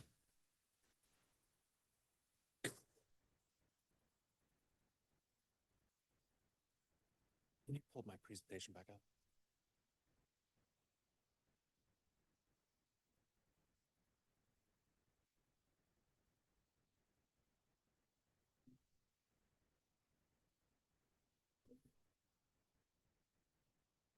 I can't click on it. There we go. Thank you, Mr. Mayor, members of the City Council. Let's see, I'm going to start. As you've heard tonight from some of the testimony, existing landowners in this area who want to sell are currently stuck. There are some that have made an agreement in principle with a developer. I think I heard 9 out of 10 that are north of this project. But a domino needs to fall to be able to continue and enable redevelopment of the interior properties in this little enclave. Really quickly, before I jump into rebuttal, I wanted to hit a couple of last slides in the presentation. First, looking at the city staff report, the analysis of specific use standards, I'd note that we meet or exceed each of those standards. I'd also note that we're compliant across the board with the comprehensive plan. We provide a unified coordinated plan across multiple parcels, 6 parcels actually. We're contiguous with City of Meridian on 2 sides. This enables the continued growth of Eagle View Landing and El Dorado and Silverstone and other projects in the area. It significantly improves on the project that was previously proposed, and its road and layouts conform with the ACHD and fire department requirements, ensuring that safe vehicular access that I discussed a little while ago. And although we previously received a denial recommendation from the Planning and Zoning Commission, it was actually less a denial than it was an acknowledgement that the problems that are associated with this particular area deserve recognition and decision by the city's elected officials. This developer has made Herculean efforts to try to engage with the private developer that's to the east of the property. But without the engagement of that neighbor to the east, this little project can't solve the connectivity and transportation areas for this little enclave. We recognize fully, I'm going to click ahead a couple of slides here, maybe. It's not going again. We recognize that this is a tough area from a planning perspective. This developer has made, as I mentioned, numerous good faith efforts to address staff's concerns with regard to timing and with regard to connectivity and with regard to transportation. This developer has offered to buy the property that's to the east. This property has offered to collaborate on a road through that property that's to the east.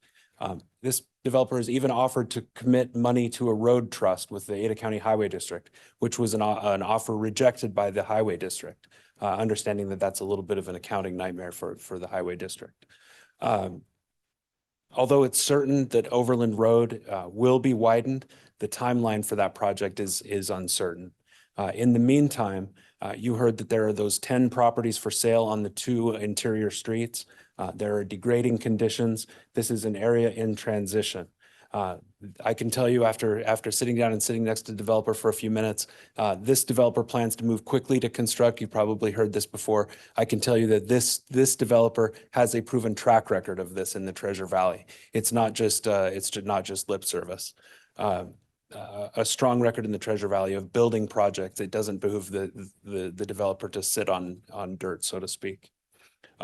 What we're asking you to do is to use a little bit of a crystal ball and to look forward 2.5 years, 2.5 years into the future when this project is completed. It's gone through its permitting and it's coming into fruition and it's starting to lease up. What are the conditions going to be then? Based on what we've heard tonight, I think it's not just logical, but it's likely that this project will spur further development in the area and will result in the construction of that collector road.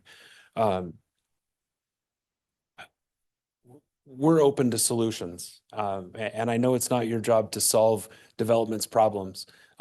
In this particular area, though, these are unique problems. Our concern is that without an approval of this project, other development in this little enclave is essentially stymied. The linchpin, the keystone, if you will, is Corey Barton's property. And without him engaging in meaningful planning or the sale of the property, it's impossible to, it's just impossible to get him to the table, and it's impossible to solve that unless that occurs because of that alignment. Our intention is to continue to try to work with Corey Barton to get that done. An approval here perhaps puts Corey Barton on his toes. Hopefully an approval brings him to the table to address solutions for connectivity in this area. And as you heard from Mr. Ellis, as I mentioned a few minutes ago, 9 of 10 property owners north of our project are in agreement with a different project development that's meeting with the city tomorrow, with city staff tomorrow. We have previously offered or proposed signalizing Rolling Hill, and we got about the same answer that you got from ACHD on that it doesn't make sense because it would be a 3-way intersection because of the driveway south of Overland. Opening up Rolling Hill at the north end certainly is acceptable to the project developer, understanding that there are safety concerns in the interim. Importantly, though, none of the testimony that you heard tonight was opposed to the project. In fact, in stark difference to some of the projects that come before the city council, a lot of people who typically would be opposed to a project like this actually stood here at this table or online and heaped praise on this developer for being willing to work with and address concerns and objections from neighboring landowners. We understand that this is a tough one. And we understand that there is a little bit of a leap of faith here. We ask you to take that leap and approve our application. We stand for questions. Thank you. Council questions. Mr. Mayor, Councilwoman Schrader. would you just remind me what your timing is? When do you think realistically your project would deliver? Assuming approval tonight, past any appeal period, we would begin starting engineering and design immediately. We still need to go and submit to design review. I think we're probably 6 to 9 months out from horizontal improvements starting. I think that might be maybe a little bit optimistic, maybe 9 to 12 months from horizontal happening. And then completion of the project anywhere from 2 to 3 years out. Mr. Mayor, Councilwoman Schrader. if you'll indulge me, I have a little bit of a thought process, and I wanted to comment and maybe get input from staff and the applicant. So we have really a chicken and egg issue. This is a neighborhood in transition. A few years ago, I think this whole neighborhood, not the whole neighborhood, but a big part of this neighborhood was united around safety concerns and wanting to maintain their quality of life. What I'm seeing now is a big change, I think. But I kind of want to run that down and establish that. We don't have a recommendation for approval right now from city staff or planning and zoning. So I wanted to check with city staff. What would be involved if you were to draft findings of approval? What kind of time frame would be involved there? Mr. Mayor, Councilman Strader, as far as findings and conditions of approval, probably just so the applicant and I can collaborate and make sure we're on the same page when we do come back to you, or at least relatively on the same page. I think 4 to 6 weeks is probably realistic with that. So we have time to draft it up, send it to them, let their team review it, send it back to us, and actually get it published a week before the next city council hearing. That's probably a pretty realistic time frame. Mr. Mayor, Councilwoman Schrader. I'm curious if city staff or the applicant potentially, but I think it would be more appropriate coming from city staff, would be open to a little bit of an outreach project or some kind of a neighborhood engagement project. I would never normally ask this, but we're not talking about a huge number of homes. It seems like a manageable amount of homeowners. I'm curious if city staff would be open to contacting the homeowners in this area to make sure that the impression we're getting tonight is representative of the neighborhood as a whole. They don't have an HOA, so there's no easy way to do that. But if it was possible for city staff, and maybe with the other application that I don't know about, but sounds like might be swirling, city staff could kind of establish, are there big pockets of this neighborhood that are in transition now?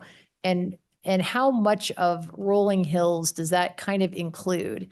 Because part of what I've been thinking, just to think out loud for a second, is this project's going to take 2 to 3 years, which is kind of what I thought. It's not happening in 12 months. 2 to 3 years is a long time, relatively speaking, to give people in the neighborhood a heads up that we believe that if we believe the neighborhood is in transition, if we establish, yes, this whole neighborhood is in transition, and the status here is really changing, could we work toward the idea of trying to open Rolling Hills Drive in like 3 years? That's kind of what I'm kind of working toward. If we, this is a lot of facts that have to line up, but if the neighborhood as a whole were moving in the direction of selling to development, if we really felt we established, you know what, this neighborhood's in transition, and then there was a goal of opening Rolling Hills Drive as part of approving this application, that would make me feel comfortable that there is a solution to the roadway dilemma. Because from where I'm sitting right now, it's very frustrating. And I understand in Corey Barton Homes, as a property owner, they have their rights to engage or not engage. But it does kind of feel to me like there's one particular piece of ownership of this whole area that's kind of holding it hostage. And I feel like opening up Rolling Hills is the solution that would help everybody in this neighborhood in the long term. And then we're really talking about, there is a transition period where it could be dangerous. And so I just wanted to kind of understand if the whole neighborhood is really transitioning, and it's like we're talking about 10 homes and 9 out of the 10 homes confirm to us, yes, we are talking to developers, we're actively interested in selling, then that would give me a time frame and some guardrails around what that risk would look like, as opposed to where we sit today, which is a huge safety concern that can't be solved. And it feels like we have opened up development along this corridor. I wasn't a huge fan of it without a plan, but this at least would get us toward a plan. So I was just talking out loud, but Mr. Mayor, if city staff has feedback about that brainstorming idea. Yeah, Mayor, members of the council, yeah, no, we're on the same wavelength I was on. I was thinking out loud here. I appreciate you kind of reaching in. Certainly, I think I can confirm with the council that we are meeting with the developer tomorrow to discuss the additional properties north of this site. In our initial meeting with them, they talked about 3 or 4 properties, and we're like, it's going to take more than that. And we also asked them to reach out to this applicant to come forth with a solution. So although staff is happy to take on that effort, what I would propose is allow staff to meet with that applicant tomorrow, and then we'll report back to you on the findings on how many properties they do have and what an appropriate approach will be. I think what you're saying about understanding the safety concerns, I think it's very valid, because if you recall, it's more to it than just removing a gate. Again, this is a substandard street section, and anytime you add trips to a road that's substandard, there's got to be a requirement or a trigger to improve that street section to accommodate the additional trips. So although this development and the current Rolling Hill subdivision doesn't hit that threshold, we know if we remove that gate, it will hit that threshold with everyone coming out of that mixed-use development north of the site. So we have to understand what was going to be required from ACHD as far as that component as well, because as Matt testified, they don't do anything unless there's actual development proposed. It's a local road. So again, if that is the case, it is going to take a partnership between this developer and another developer to do those improvements and make that happen. Add the sidewalks, add the streetlights, widen the roads, or whatever it may take, and also handle that the drainage for the roadway. So there's a lot of coordination that needs to happen. So if that's something that the council would like us to pursue and take and come back with some findings, then I would probably recommend a continuance tonight and allow us to get some more information. I don't know if the applicant's open to that or not, but at least we can start that dialogue and do some of that fact finding for you and then let you know what that effort will take. I saw Bill Neri reach for his, so I think when I would get his input. Thank you, Mr. Mayor, members of the council. I think the last part of what Bill said, I think kind of hit on the head. I mean, we got a couple of different things, and I'm just trying to make sure the record for this project stays pretty clean. Now, again, if we're going to get other information and the applicant's understanding that we're going to continue to gather further information about the roadway, and from what I thought I heard from the council is right now, without that additional information, there was less of a desire to want to move forward with this project by itself without at least understanding the interplay with the rest of the area. So if the applicant is okay with that and a continuance, not again presuming any outcome or not presuming any decision is going to be made either way, and we're still gathering information, I think we're fine. I was concerned how that was playing out, but I think if we do it that way with their buy into that, I think we're okay from a record standpoint. So, Mr. Mayor. Councilor Scher. So I will turn to the applicant now. So I know, and I know this is a little out of order. This is a little unusual how we're approaching this, but we're trying to be creative, I think, because this is a really tricky area. Yep, come on up.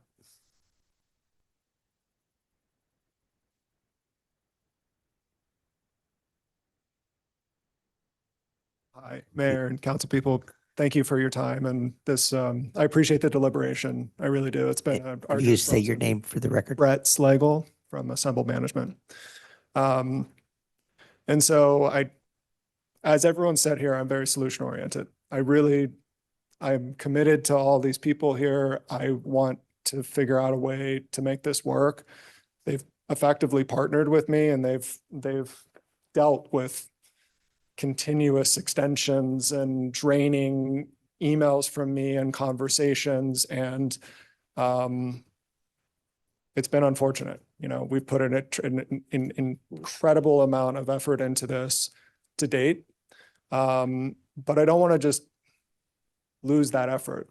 I believe in these parcels. I believe in this area. And so I'm not, there's people in this crowd right here that have the ability to blow up this deal for me in the next week or two.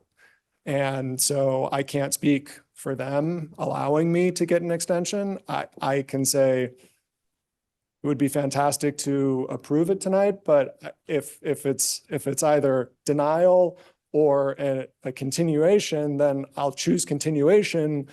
But I just need everybody to know that I don't have the ability, the timeline from all these sellers that are somewhat represented here and somewhat represented on Zoom to say that I can come back here in 4 or 6 weeks.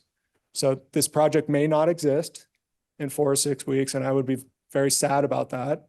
But I cannot force these people to give me another extension. This was all predicated on today we thought today was the day. And maybe it's not. So I'm willing to, because I'm solution oriented, but I need you all to understand that it might not be around and that would be terrible. So I guess that's where I sit right now. For whatever it's worth, I will always be a solution oriented person, and I am happy. And I think these gentlemen can attest. I mean, I've spent hours in meetings and on phone calls with these gentlemen and everybody in this crowd trying to find a solution. And I didn't actually know about the 9 of 10 properties being in LOI or whatever. And I'm happy about that. That's great for all the people that continue up the street.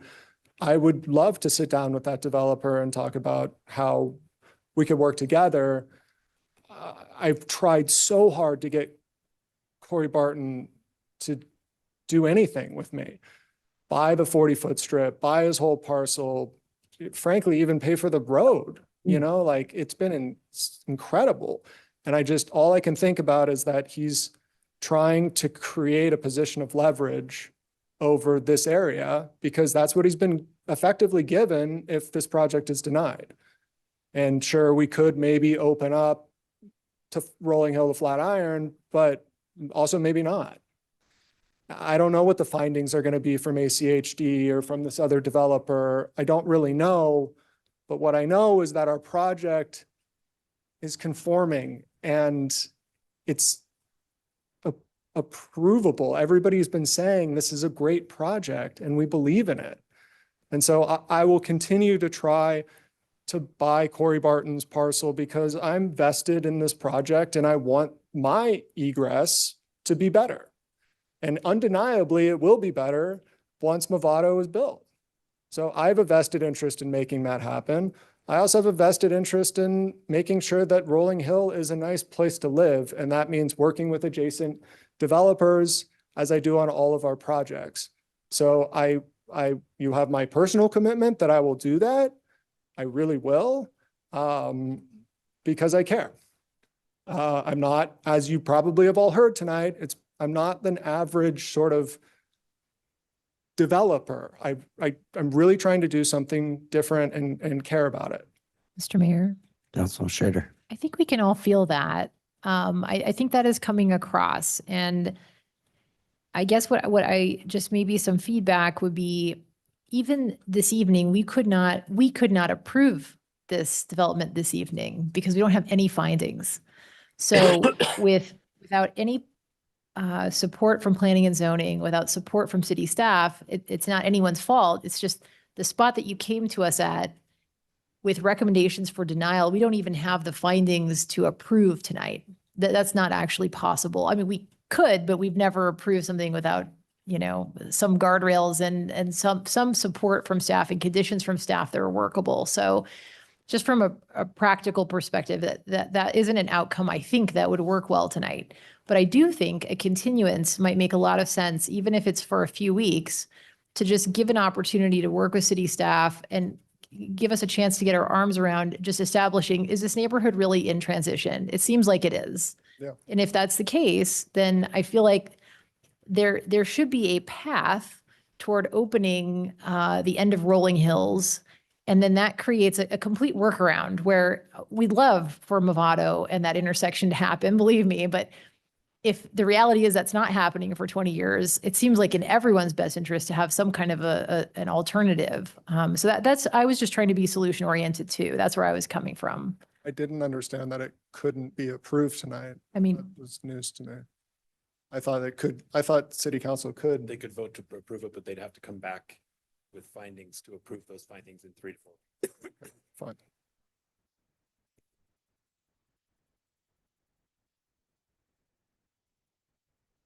Did you still have more comments for your closing? Okay. So I guess my statement then is if the option is continuance or denial, I choose continuance with the risk that somebody out here might not give me a continuance of a contract timeline. But if that's the decision, I choose continuance. And I'd love to get introduced to this developer who has not reached out to me, FYI. And I can be happy to be a part of that conversation and happy to be a part of the conversation with the 10 parcel people above us and a conversation with whoever at the city is necessary. Mr. Mayor. Councilman Taylor. I think I want to say this because appreciate the creativity for trying to move ahead. I think it's incumbent for us to remember that we need to consider what's in this application and make our decision on this, and that we shouldn't be considering a future potential application as how it may pertain to how we agree with here. So while I appreciate the fact, and I think Bill made it pretty clear, if you're okay that we're getting more information, that's okay, but we're not going to be making a decision on this application based on what the future application may or may not look like. So I think that's important to clarify here as a quasi judicial role that we have.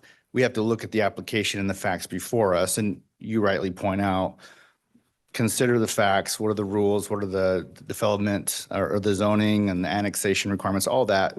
That's what we're going to look at, not, hey, I don't even know what the next application, what we're talking about. It's the first I've heard of it, and that's appropriate. I don't even know what you're talking about.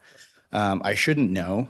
And so I just want to put that on the record that whatever, if there's a continuance, one, it would be because we don't have findings to approve, and we would have to work through that. And that's what Nick was saying, would be 4 to 6 weeks to work out those findings that we can approve. But I also want you to understand, we won't be making a decision based on what a future land use application may or may not look like, because we're not really supposed to do that. Yeah, that makes sense to me. I appreciate you saying that too. I guess my follow-up would just be the findings that would be coming from this 4 to 6 week process. I'd be working with Bill and Nick to help generate these. And I guess the question goes back to you is what would we be finding in the next 4 to 6 weeks that would allow you all to generate positive findings that would allow us to get approved? Because 4 to 6 weeks is also 4 to 6 weeks. And where are we going to be at that? If we're not going to have a proposed project for the upper parcels in 4 to 6 weeks. I don't even know who this developer is. So we're going to be right in 4 to 6 weeks. We're going to be right here, and it's going to be this speculative future development. Well, and I think that's from my perspective where I would want to go with this council is generally, are you supportive of the project enough to even ask staff to do this? And if so, what direction would you give to staff for those findings? What are the things that are, again, on this project that are relative to that? My struggle is through this conversation, whoever has the properties to the north could have been here to testify tonight if they had a vested interest. They evidently chose not to, for whatever reason. They may be watching, they may not be watching through that process. But I think if you're going to continue with the intention of findings to come back of yes, I think it'd be important for council to state that that's actually where you're headed, and or what are some of those answers so staff can do their work. Mr. Mayor, I just want to clear that there are people that are part of the 10 parcels in this crowd and on Zoom. There were people it's more than just this land sellers here. There's people up and down the road that spoke. I'm just referring to the person who's got the proposed application coming in after you. They're not here tonight or haven't spoken if they are here tonight. The landowners of that proposed application or the developer? The one that's coming in to talk to staff, the one that you would be in theory collaborating with. Okay, yeah, no, that person's not here, but the people that he's theoretically purchasing property from are represented here tonight. Yes. Okay, got it. Mr. Mayor. Councilman Schrader. Yeah, I think all important points, and it's, we're walking a fine line. I would say, based on what I've seen, I'm supportive of the project if I can find a solution to the roadway network at some point that will make this more functional. Okay, I think right now, and probably you're even feeling it, that the access and stuff is going to be a challenge. I think I don't need to know the details even of this other, whatever development is happening, and I don't even tie it to that. I just want to establish, because it's not a huge number of parcels, I just want to establish that the majority of this neighborhood along Rolling Hills is in transition and actively looking to sell or talking to developers. That's what I'm trying to establish, is that the conditions in this neighborhood have changed.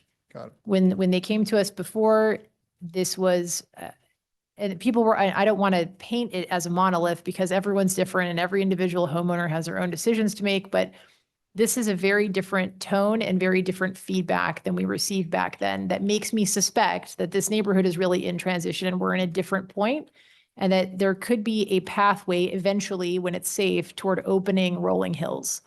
I just want to understand that this is a neighborhood in transition. That is the piece of information that I would need to feel comfortable with moving forward with your application, in addition to just ensuring that city staff has come up with appropriate conditions of approval. I know that sounds scary. It could mean anything. I don't think that's what it means. I think it would be even, for example, you all have even stated you understand you need to dedicate right of way, right? Up here in the corner. That would need to be a condition of approval. That's just one example. So there are like usually dozens of these kinds of conditions of approval that we need. We need to see those.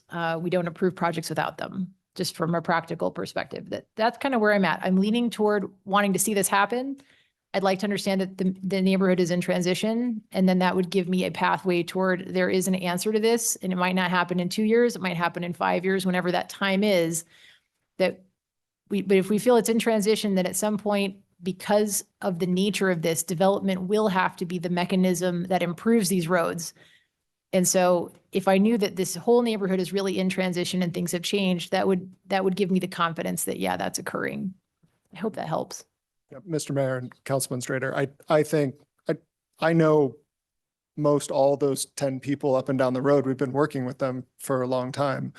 And so, and I generally think they are interested in selling. And you heard Mr. David Ellis, who represents 2 of those 10 parcels. He spoke on Zoom tonight. He was the gentleman that said 9 out of 10. So, and I trust him. He's been very honorable.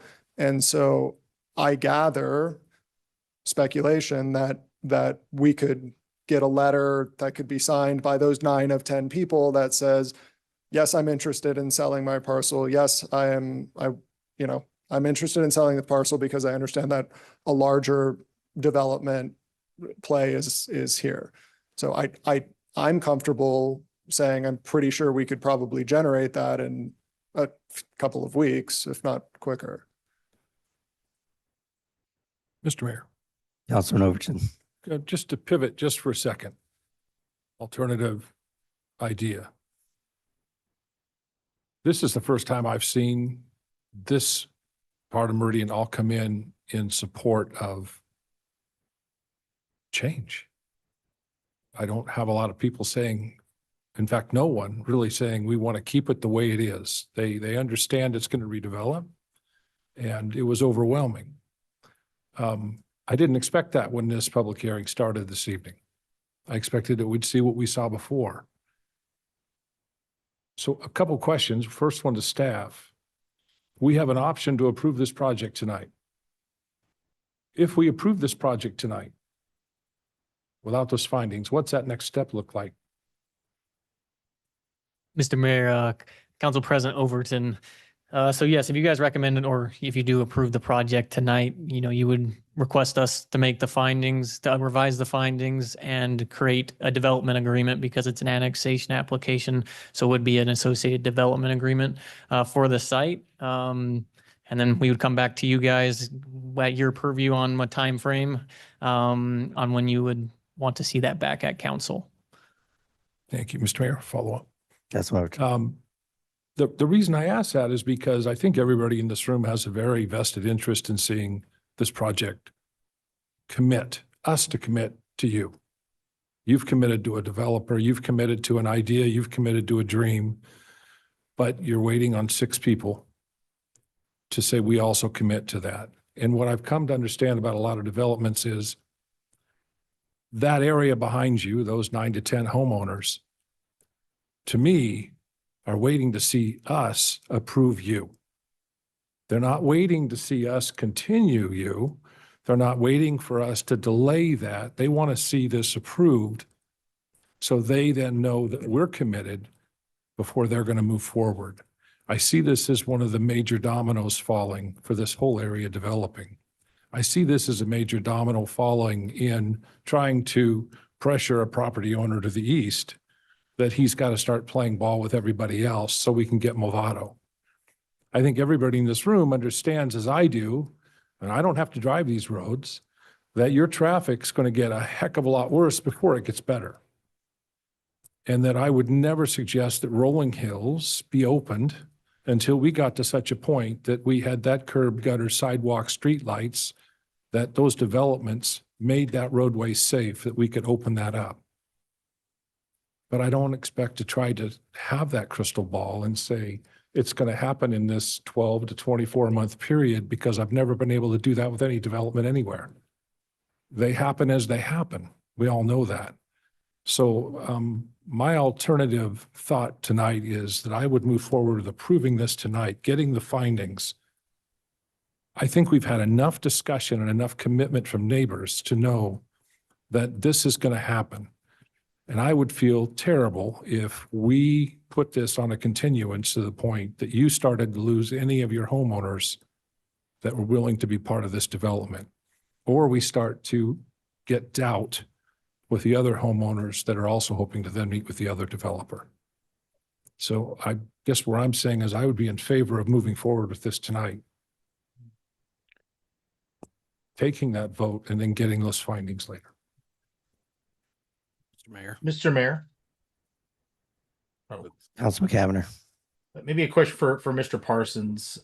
Bill, can you give council a little flavor of how often the council has made a motion or has approved a project without appropriate findings in your career with the city?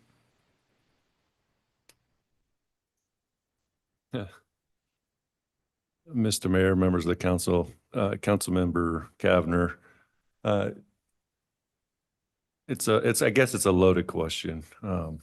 Okay, that's fair. Historically, you do ask staff to come back with findings for approval. We do ask for a continuance because it does take time for us to draft those appropriate conditions. But there have been on occasions where you said bring forward the findings and the DA for a future agenda. And so we've done it different ways over the years. It's really the comfort level of the council this evening on how you want staff to proceed.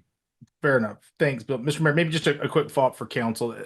Team, there's a reason why I asked that question is I recall a time earlier in my time on council where I think the city council was very supportive of an application and very sensitive to the feedback from the neighbors who were wanting to see development occur.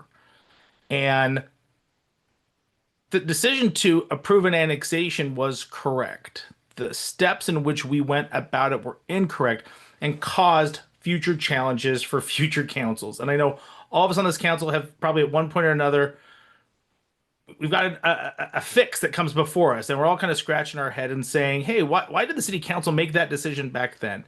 And often it comes from a place of being well-intended but not having all the details. So I appreciate what our good council president is attempting to accomplish tonight. And I think in theory, I likely can get there. I do have still some outstanding questions on the traffic impact. But I would really urge caution about issuing an approval tonight without appropriate findings. I just think that it puts us in a better precedent long term. Should something go wrong, that we really have a lot of confidence about what it is that we're approving. So I won't be in favor of that action tonight, although I do think that by and large I'm in support of the application. I just think that a continuance is more appropriate so the council can have a lot of clarity about what it is they are voting to approve. Mr. Mayor. Councilman Whitlock. It's been a long day, so I apologize if I'm asking a question that you've already answered. I recall that you said you've even offered to help pay for the Movado road construction. I don't recall what you've said in terms of Rolling Hill improvements to the west. Can you describe what investments you're going to make or improvements that would be made to the west of that property? Mr. Mayor, Councilman Whitlock, you're talking the west side of Rolling Hill Drive. The east side, our side. Yes. Yeah, no, it's a full improvement. Sidewalks, curbs, streetlights. We've even some of the folks down the street were said it. You know, people drive fast up and down the street. We offered He said, we'd happy to put speed limit signs, maybe even flashing signs. At a certain point, we even offered to put speed bumps if like that was allowable. Just trying to propose solutions that they would appreciate. I'm not sure that the city and the fire department would necessarily like those things, but these are all things that we're willing to do. But we want that edge of our development to be polished and nice and beautiful, and that's part of our community. So absolutely, we want that. Follow up. Councilman Hawk. So essentially to the center line from your property, you'll have curbs, sidewalk, gutter, streetlights. Yes, sir. Speed bumps if we want. Yeah. Yes, sir. Okay. That's one of the things that I think is important to us. We want to see those improvements starting to make their way up Rolling Hill.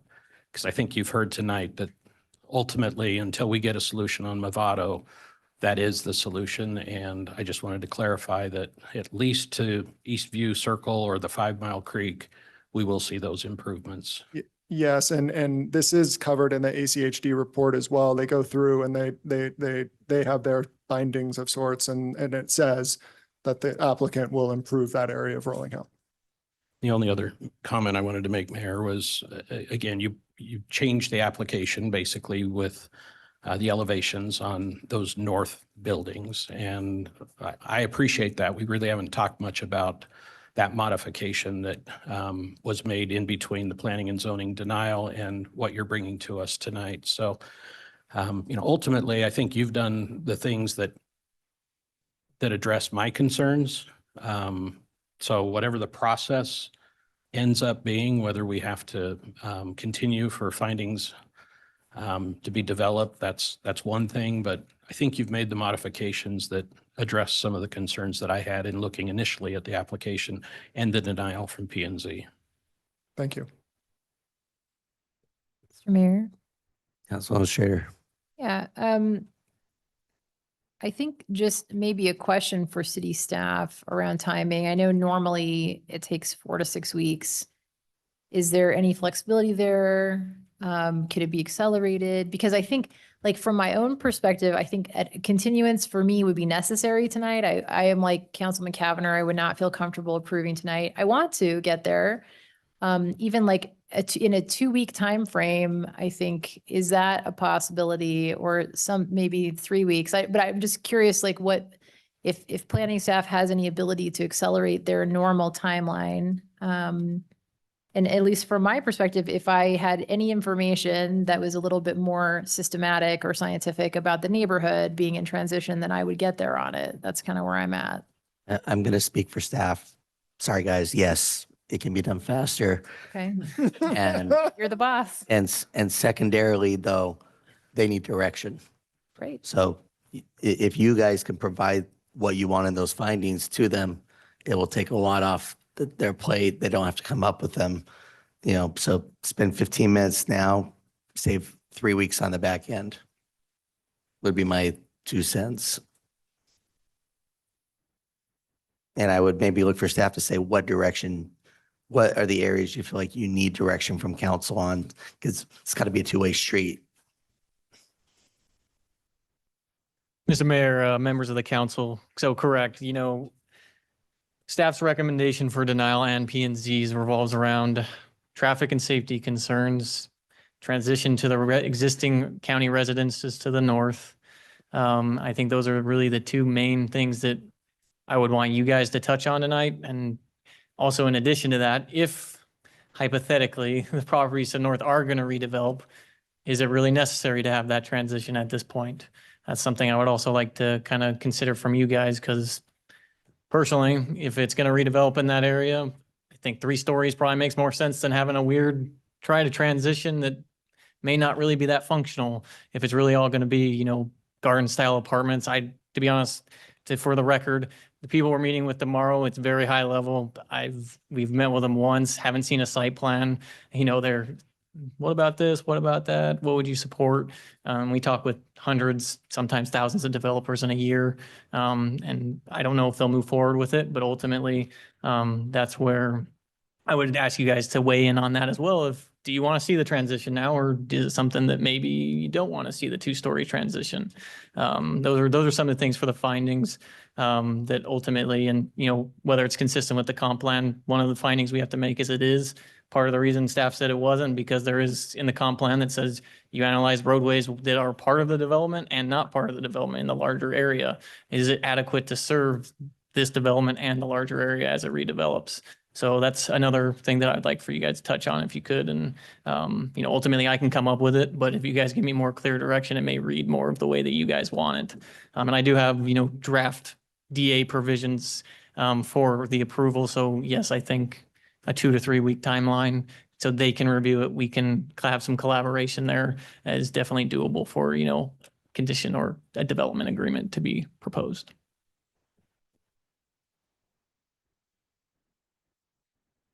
Sorry, Doug, I thought you had some questions earlier. I don't know if they, or comments, if they were resolved.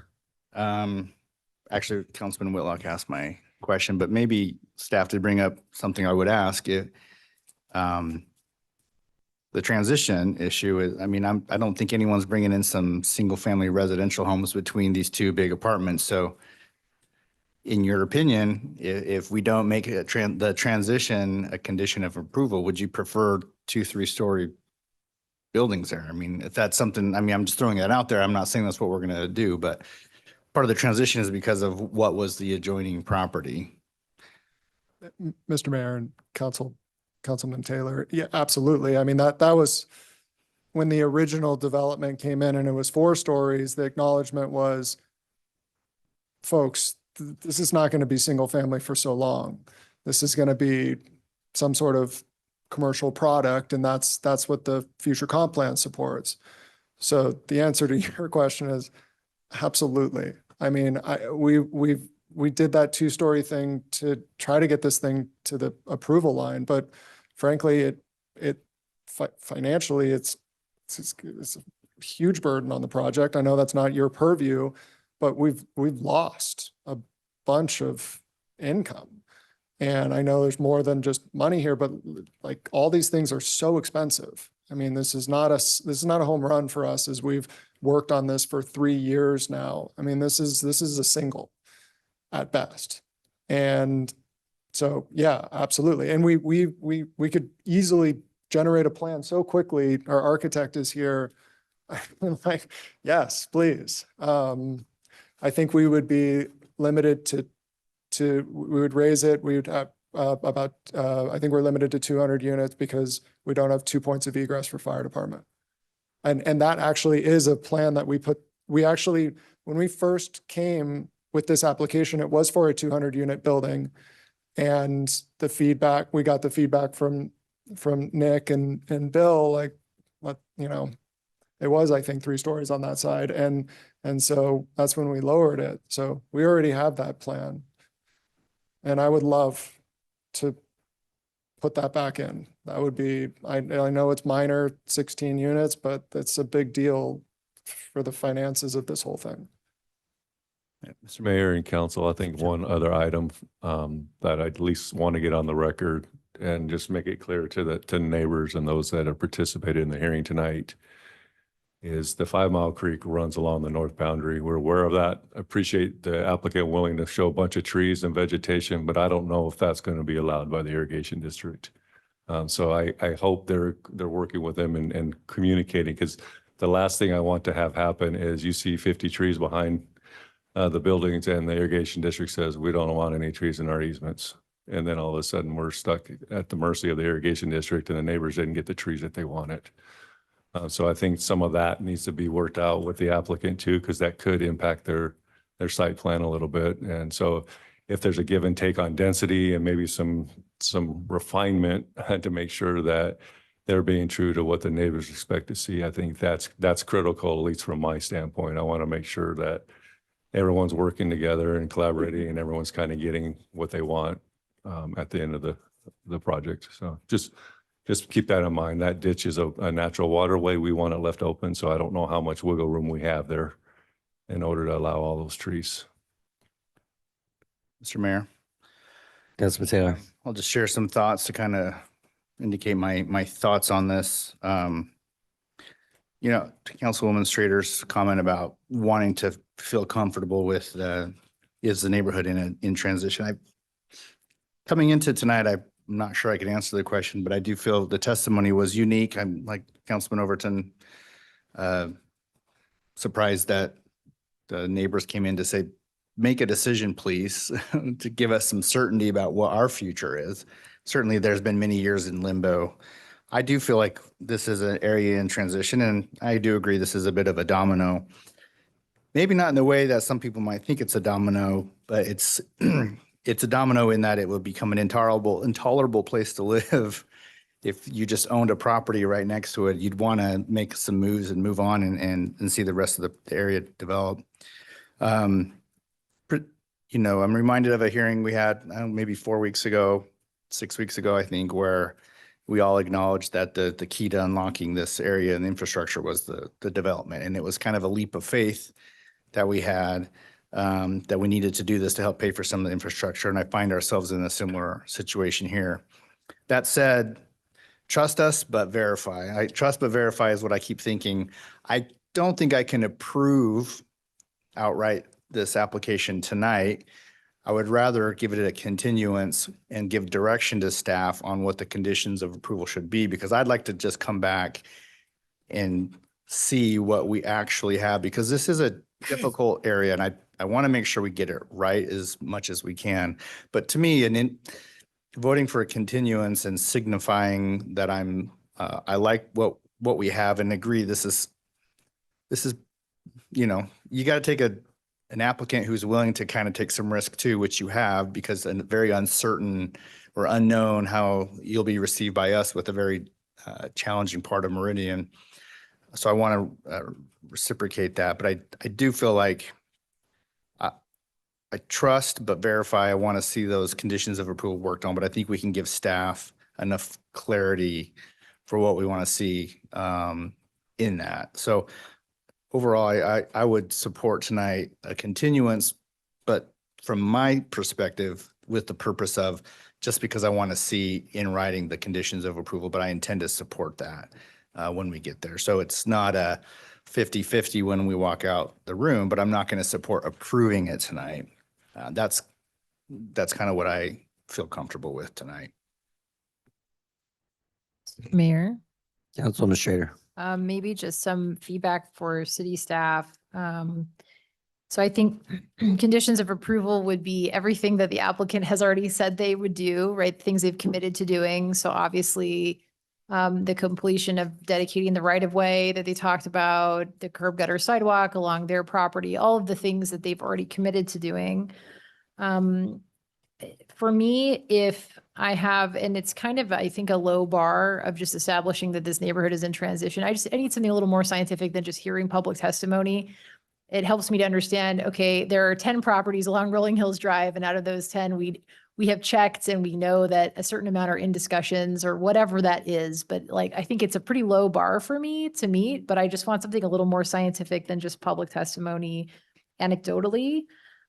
If that is established to some level, then I don't care as much about the transition. Like, that's not as important to me, because at that point we know this entire area is changing and we're acknowledging that. I do think. Councilwoman Strader, on that one point, would the transition primary just be to the property directly to the north, since it's already 270 feet? Or do you want to know all of them have to be transitioning before that becomes an issue? Mr. Mayor, yeah, you're correct. I don't care as much about, like, I don't need a transition to a 2-story building for somebody on the corner of Rolling Hills and Flatiron or whatever that street is. Silverstone? Yeah. Maybe to continue,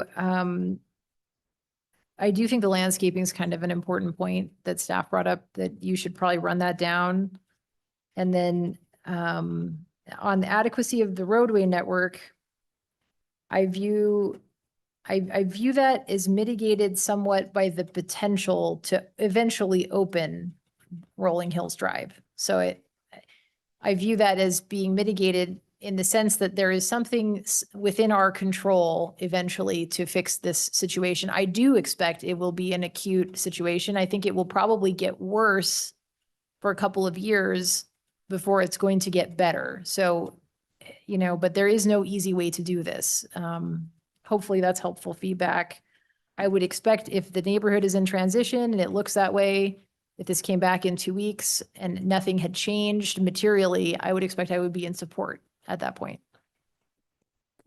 Mr. Mayor and Council Administrator, just so I'm clear, if we get the support from the 10 or so neighbors above to the north, then am I hearing you correct that the transition issue isn't so much an issue anymore? So raising those 2 levels to 3 levels and potentially adding up to 16 units could be acceptable as well.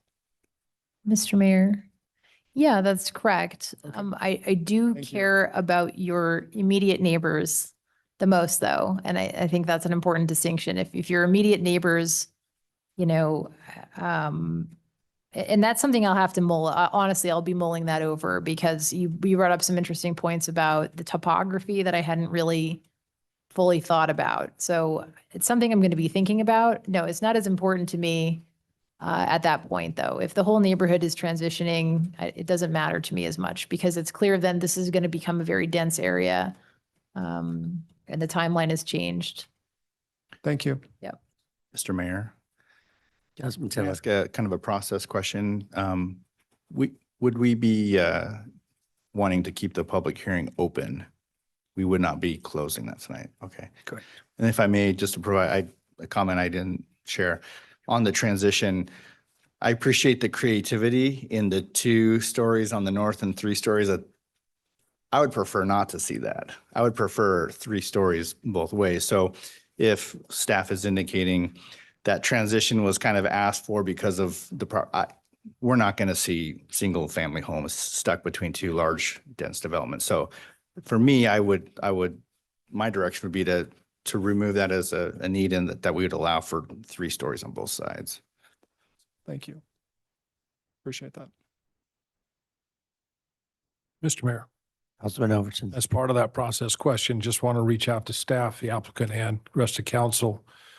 Is May 19th okay? 3 weeks. Mr. Mayor, Councilman Overton, that works for staff. I want to make sure for the applicant, it works for him and his team. We're gonna need revised elevations, revised, want to make sure the unit count is correct and the square footage for the commercial. So we will want to see those things and verify those things so they are in the DEA. So it's clear what you guys are approving. In addition to the updated landscape plan, elevations, we're probably going to work with them on design review. So they may not look exactly the way they do now, but because they don't necessarily meet our standards as they currently sit. I don't know if they have enough time to revise them, but those are the updates that we would want them to make as well. So we have a complete record for you guys when it does get approved. Appreciate it, Nick. He's going to be out of town on May 19th. I'm happy to come and stand here myself if that's preferred, or not. And I can be via. Could be via Zoom. Does it Mr. Mayor, feel as? we can do that if that'll work for you. I'm trying to find the quickest solution. I don't want to push us out to the 6 weeks if we don't have to. I love For that. you, for the neighbors. So if 3 weeks will work for everybody involved, we can do that on May 19th, if that'll work. Works for me, sir.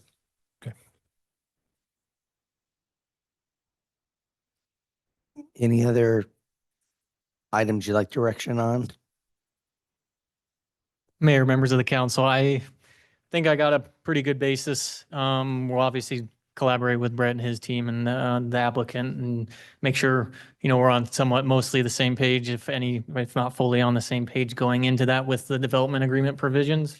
I already have some drafted up and we'll reach out probably as soon as tomorrow to send you a draft as soon as we can with that so we can start the conversation. But no, I think I have enough direction from council to revise the findings and, make those development agreement provisions. Mr. Mayor. Councilman Taylor. And I'll just note the reason I wanted a continuance versus approval is we can add some additional conditions of approval at that time if there's something that we felt was missing or maybe on the landscape plan, there's some nuance that we need to work through. I think that's why there's value in that.